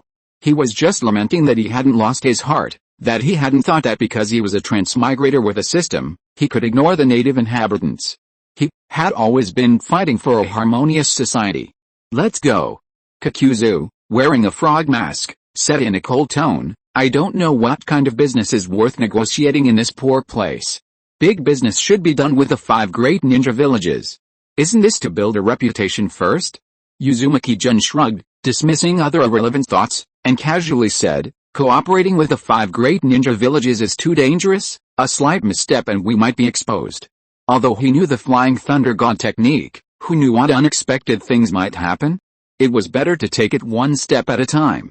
Once the Infinity Gauntlet had made a name for itself, they could freely sell it to the 5 great ninja villages. Moreover, this business deal is only one aspect, the other aspect is the main point, which is, they're here. Suddenly, Uzumaki-jun's tone turned icy, and he said indifferently, a big customer has arrived. Urgent intelligence has arrived from the front lines. Sarutobi Hirozen, holding his pipe in his right hand, looked at the assembled elders, frowned, and said, traces of a mysterious organization have appeared in the land of rain. And this time, it doesn't seem to be those 2 people from last time. Sarutobi Hirozen had a ninja beside him pass the intelligence to his subordinates, saying, I called you here to ask what preparations Konoha should make next? A sense of unease settled in his heart. War is inevitable, Kahoru Udatane said, glancing at the intelligence report. We can't afford any accidents now, war preparations should be our top priority. Shifting the battlefield to the land of rain was her arrangement. After all, nobody wants their country as a battlefield, and the land of rain is conveniently located next to the 3 great ninja villages, allowing them to minimize losses. Furthermore, due to internal strife, the land of rain's strength is significantly weakened, posing no threat to Konoha. How? Hirozen Sarutobi shook his head with a wry smile, saying, I'm afraid not. The 2 people appearing this time aren't the same ones from the previous 2. One has toad-like eyes, while the other possesses the legendary Rinnegan. This is why he called an emergency meeting, otherwise, who cares about the land of rain's fate? At most, after the land of rain's destruction, they'll offer condolences and take in some of its refugees. The Rinnegan. Everyone present stared at Hirozen Sarutobi in astonishment, asking, you're not joking, are you? Hirozen Sarutobi shook his head, took a drag of his cigarette, and said, it hasn't been confirmed yet, it's just like the descriptions in ancient texts. If that's the case. The elders breathed a sigh of relief. Perhaps it's just a resemblance? After all, it's just a legend. Should I investigate? Danzo touched his bandaged right eye, frowning as he asked, the Rinnegan is also an important matter for Konoha. The Rinnegan. Just thinking about it made their hearts burn. If they could obtain it, then they would be the next god of shinobi, or even surpass the god of shinobi. After all, even Hashirama-sama didn't have the Rinnegan. However, Hirozen Sarutobi glanced at Danzo with a deep look, propped his chin up with his hands, pondered for a moment, and said, it's not the right time yet. We still don't know what their goal is. Rushing in might lead to unforeseen consequences. Or rather, could the land of rain possess legendary blades, and what are these mysterious people collecting these legendary blades for? These things need to be clarified. And the Uchiha clan. Keep an eye on the Uchiha's movements during this time, Hirozen Sarutobi said, frowning as he looked at Danzo. We must find out who that mysterious person with the Mangekyo Sharingan is. Uchiha, Sharingan, Mangekyo Sharingan. A sigh escaped his lips. Danzo has been getting quite close to the Uchiha lately. Chapter 2. Thank you for the donation. I forgot earlier, so I'm making up for it now. First, I apologize for not updating today. These past 2 weeks have been crucial for me, I won't go into the reasons. If I'm not careful, I'll have to make up for 5 chapters. Just thinking about it makes my liver hurt. So, I owe you one chapter, I'll make it up on Saturday. I'm sorry, salted fish. Chapter 148 I've fought against a god of the ninja world. This. Hanzo of the salamander stared at the eyes revealed through the spiral mask before him, his pupils contracting in disbelief. The Rinnegan. Eyes that existed only in legends. They've come? Uzumaki-jun calmly observed Hanzo of the salamander, who wore a breathing mask. Hanzo was currently at his peak, yet also approaching old age. After the Second Shinobi World War, he was expected to die at Nagato's hands due to old age, loss of willpower, and betrayal. However, he was still a demigod of the ninja world. Hanzo of the salamander wasn't surprised that these mysterious figures knew his title, as his name had long been known throughout the ninja world. Especially in the Land of Rain, Hanzo of the salamander feared no one, not even the legendary Hashirama Senju or Madara Uchiha. He was confident he could fight them.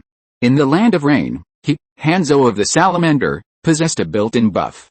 What are you doing here? Hanzo of the salamander frowned. The Land of Rain doesn't welcome those who hide their true nature. Tisk. Kakuzu sneered disdainfully upon hearing Hanzo's words. You call yourself a demigod of the ninja world? I've forgotten, but I fought a young man back then, his name seemed to be. Kakuzu frowned, as if recalling something, and finally said casually, oh, I remember now, it was something like the god of the shinobi world. Upon hearing the toad-eyed masked man's words, Hanzo's pupils shrank instantly. He stared at Kakuzu in disbelief. This man actually fought Hashirama Senju and survived to this day. If what he said was true, Hanzo quickly withdrew his contempt. Perhaps the Land of Rain was in danger this time. Uzumaki-jun, standing to the side, didn't interrupt Kakuzu's boasting. Those who knew him knew. Kakuzu wasn't wrong.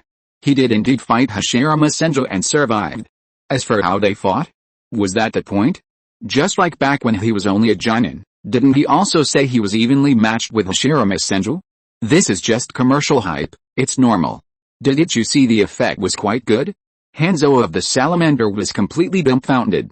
What exactly are you doing in the Land of Rain? Hanzo looked at the two mysterious people in front of him and said in an icy tone, the Land of Rain doesn't have any of the blades that you two are looking to collect. Blades?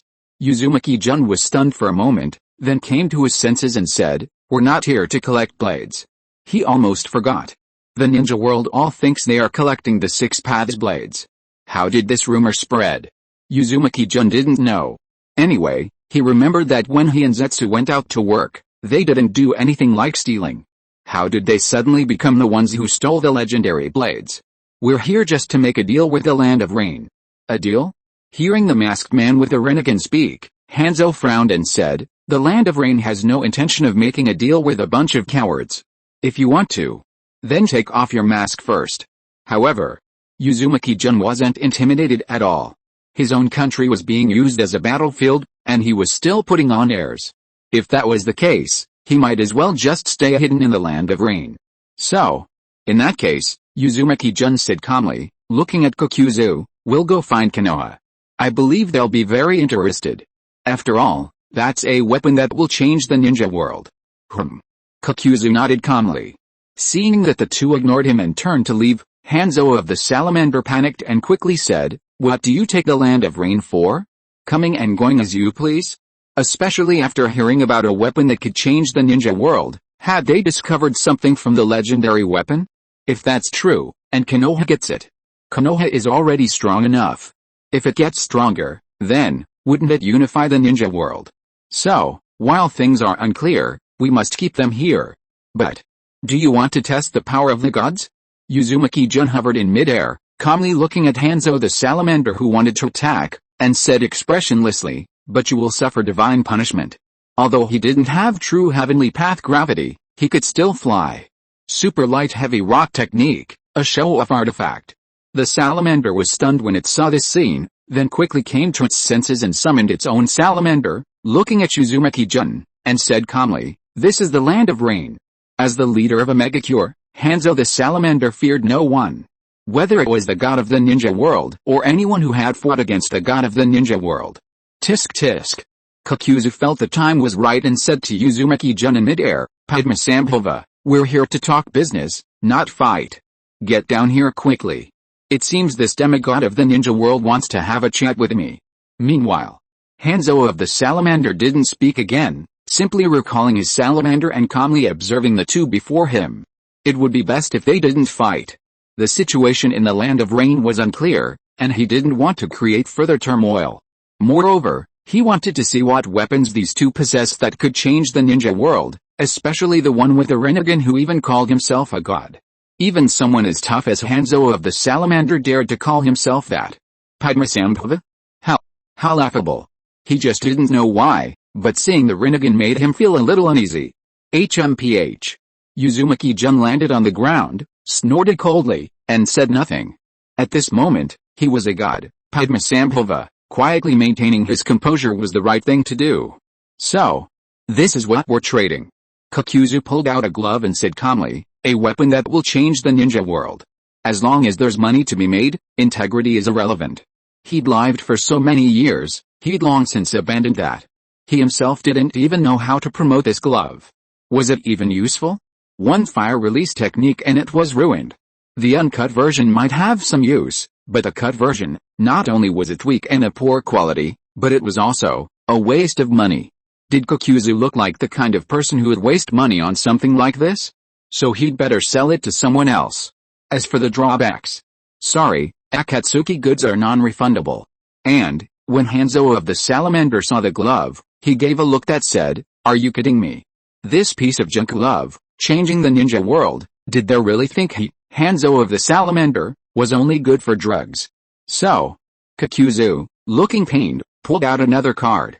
Luckily, he was wearing a mask, so no one could see. Just insert this ninjutsu card, and you can. Water release, water chaos wave. Instantly, a stream of water shot out from the center of the glove. Instant ninjutsu, no hand seals required, Kakuzu said calmly. However, are you kidding me? Hanzo of the Salamander raised an eyebrow, saying unhappily, it doesn't even have the normal power of a C-rank ninjutsu. What's the use of this? Fighting in water? This thing wants to change the ninja world? If that's the case, the ninja world is too easy to change. But, Kakuzu inserted another card, saying calmly, it can be used by both ordinary people and ninjas.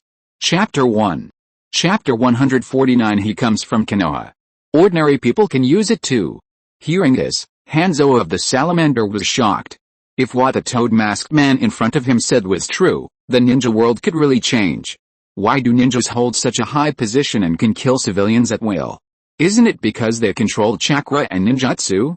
Once ordinary people also master ninjutsu, the result is predictable, the status of ninjas will be replaced, and perhaps even, they will disappear.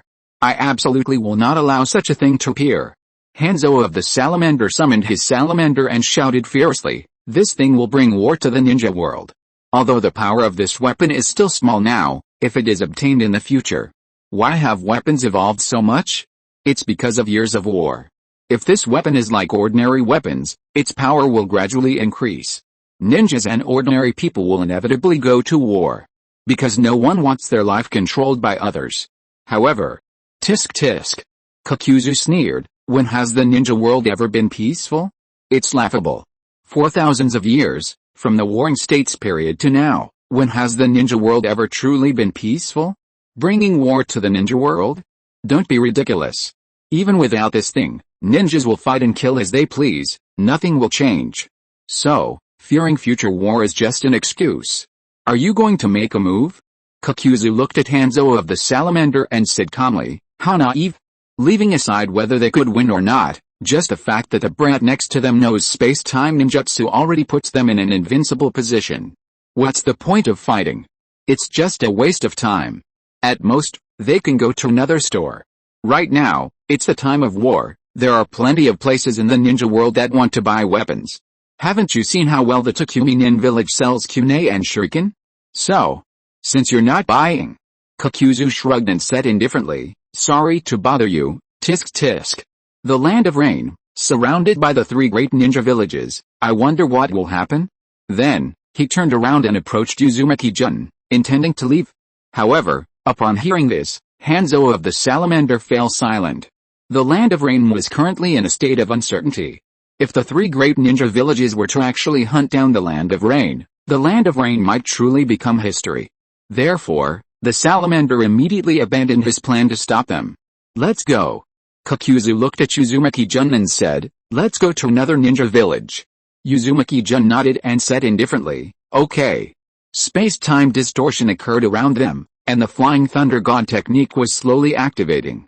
He didn't believe that Hanzo of the salamander was really that reckless.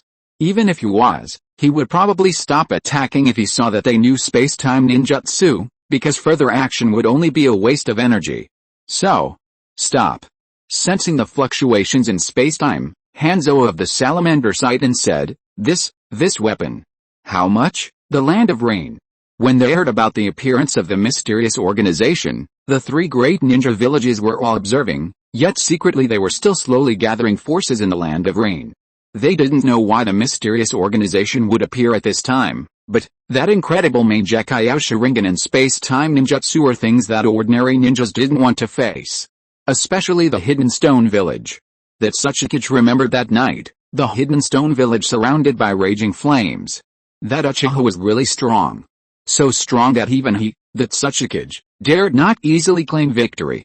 So, when they didn't know the mysterious person's true purpose, the five Kage dared not act rashly. All the ninja villages were observing. Especially the other three major ninja villages, they didn't know if Omega Cure actually possessed the legendary bladed weapon. So just buying a glove costs 10,000.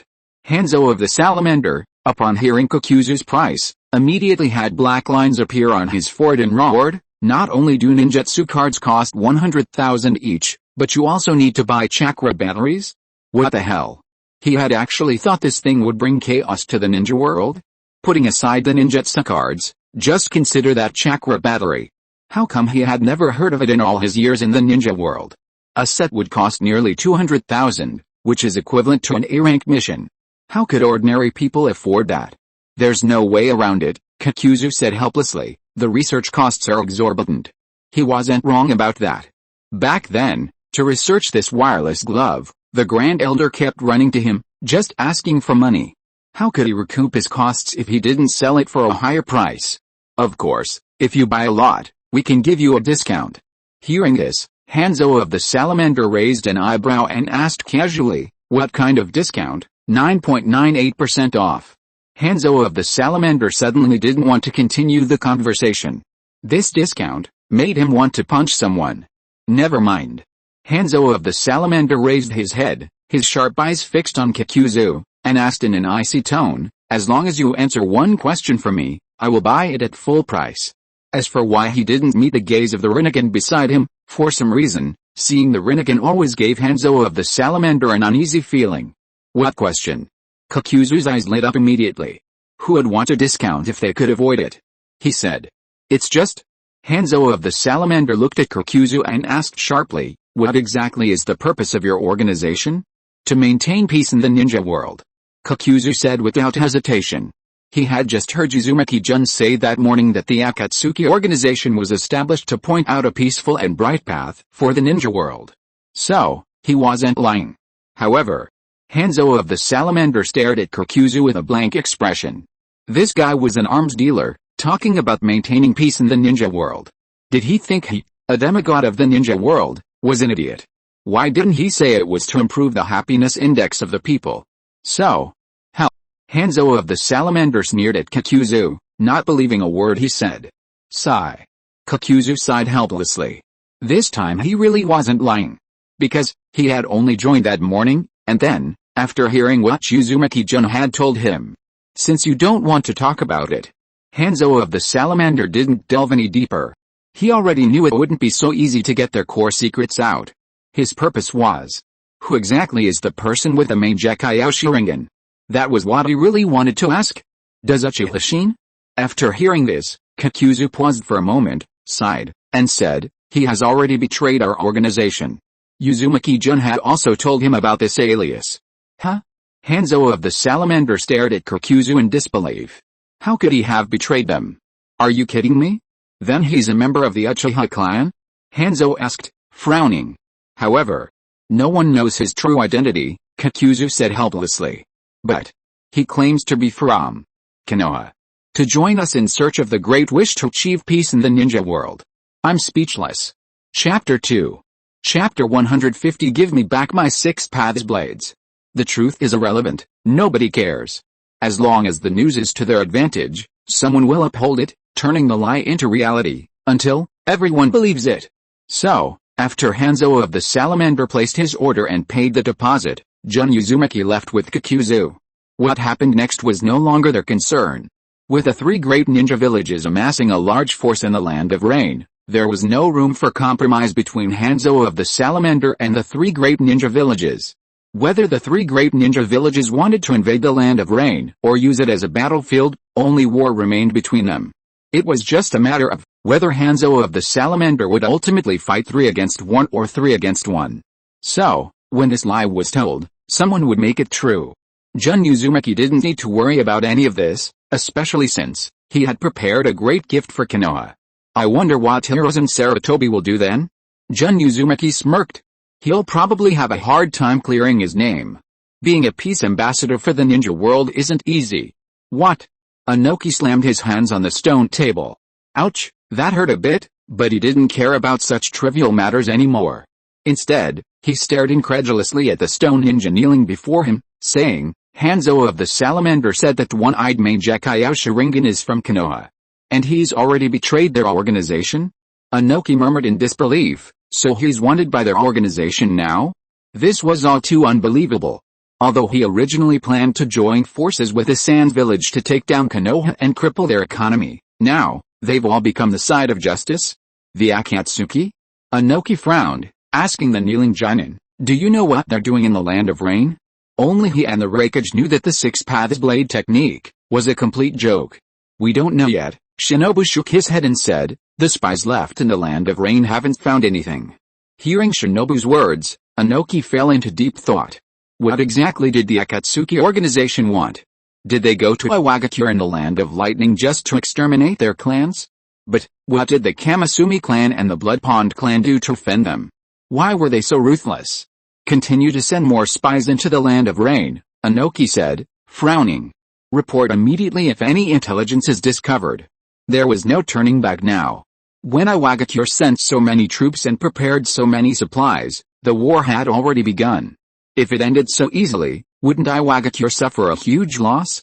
Even if he agreed, Konoha and Sunagakure probably wouldn't agree, because there's no turning back in war. At the same time, order Konoha to hand over that one-eyed Mangekyo Sharingan Uchiha clansman, Inoki said sternly, and return the 6 paths blades to Iwagakure. Otherwise, Iwagakure will immediately declare war on Konoha. The one-eyed Mangekyo Sharingan belonged to Konoha. The moment these words left the mouth of this demigod of the ninja world, they spread like wildfire throughout the ninja world. Damn Konoha, the Raikage roared angrily, shirtless, how dare they bully me like this? He remembered the scene of being toyed with by the Uchiha that day. Because he had backed down, the entire Hell Valley had been destroyed, and the Blood Pond clan had been wiped out. Although he didn't care about destruction or light, as the Raikage. He hadn't even protected his own country's territory and people. He deserves to die, the Raikage roared. Have the elders declare war on Konoha. If Konoha doesn't hand over the Mangekyo Sharingan and return the 6 paths blades of lightning, Kumagakure will officially declare war on Konoha. Just then, all 3 great ninja villages had gathered their forces in the Land of Rain. HMPH, the Raikage sneered. Konoha. Kirigakure. News has come in that a mysterious Mangekyo Sharingan that invaded Iwagakure and the Land of Lightning is actually from Konoha. The 3rd Mizukage, holding intelligence, frowned and asked the people below, what should we do? Information isn't necessarily accurate. The Mizukage's assistant shook his head and said, although the Mangekyo Sharingan can only be generated from the Uchiha clan, but the 2nd Hokage's students certainly won't let them generate the Mangekyo Sharingan. Everyone knows that a clan can only rise to power by stepping over the corpses of other clans. The Senju and Uchiha clans were so glorious. The 2 great clans that founded the strongest ninja village in the world, but they also blocked the path of other clans. For a clan to become a powerful clan, another powerful clan must fall behind. The Senju clan is out of the question, after all, they are the 1st and 2nd generation clans, and now it's the Hokage's master's clan. So, only the Uchiha. Our Kirigakure shouldn't get involved in this mess, the Mizukage's assistant sighed. After all, we haven't recovered yet. The war had forced Kurigakure to sell their blood. The Mizukage nodded in agreement and said, "In that case, send someone to inform Konoha, condemning their actions and demanding the return of Kurigakure's 6 paths blades. Kurigakure's Jinchuriki plan hasn't succeeded yet. It's best not to act rashly." "What exactly did you do?" Just as Uzumaki soon returned to the land of whirlpools and changed his clothes, Zetsu appeared. Why are all the major ninja villages suddenly declaring war on Konoha and demanding the return of the 6 paths blades? Zetsu knew about their actions, but he had no idea what was going on. They had only taken a short trip to Iwagakure in the land of lightning, so how did rumors spread that they had stolen the legendary blades? As a mastermind who had lived for 1,000 years, he knew that Hagoromo, that unfilial son, didn't have that many of his magical weapons, and most of them required someone of his mother's level to use. So, how come every ninja village is saying that Konoha stole their blades? "Oh, you've arrived?" Uzumaki soon wasn't surprised to see Zetsu appear. After all, he had already completed Madara's orders, and as Madara's chief steward, Zetsu should be there to hear his report. The process isn't important, the result is. "Isn't it all good now?" Uzumaki soon smiled slightly and said, "The war is about to begin. I wanted a massive free-for-all, not the 4 great ninja villages attacking Konoha." Zetsu looked at Uzumaki soon speechlessly. What was the point of this wretched brat? Konoha won't just perish like this. Zetsu said helplessly, "And there's that Rinnegan." "Is it that?" He was still very concerned about the Rinnegan that had been rumored to exist. Although he had already guessed what it was all about, he still needed to confirm it. After all, his mission couldn't afford any accidents. "Oh, you mean this?" Uzumaki-jun pulled out the Rinnegan contact lens and said, "Still 1 million each, want one." He had investigated the land of whirlpools for so long, but still hadn't found out where this thing came from. Zetsu said helplessly, "I'll report to Lord Madara." Then he sank directly into the ground. Uzumaki-jun, seeing Zetsu leave, also fell into deep thought. He knew that Konoha couldn't be destroyed so easily, and he guessed that Hirozen Sarutobi was probably anxious now. Anxious about to push out to quell this war. But Uzumaki-jun wouldn't let the war end so easily. If the war didn't start, who would he sell his Infinity Gauntlet to? Chapter 1, 3 chapters today. I'll post one first, and write the rest tonight. End of this chapter. Thank you so much for reading until the end. Don't forget to give it a like. Looking for more exclusive content and immediate access? Subscribe to our Patreon. Remember, every like, subscription or donation encourages us to continue. Thank you all. See you in the next video.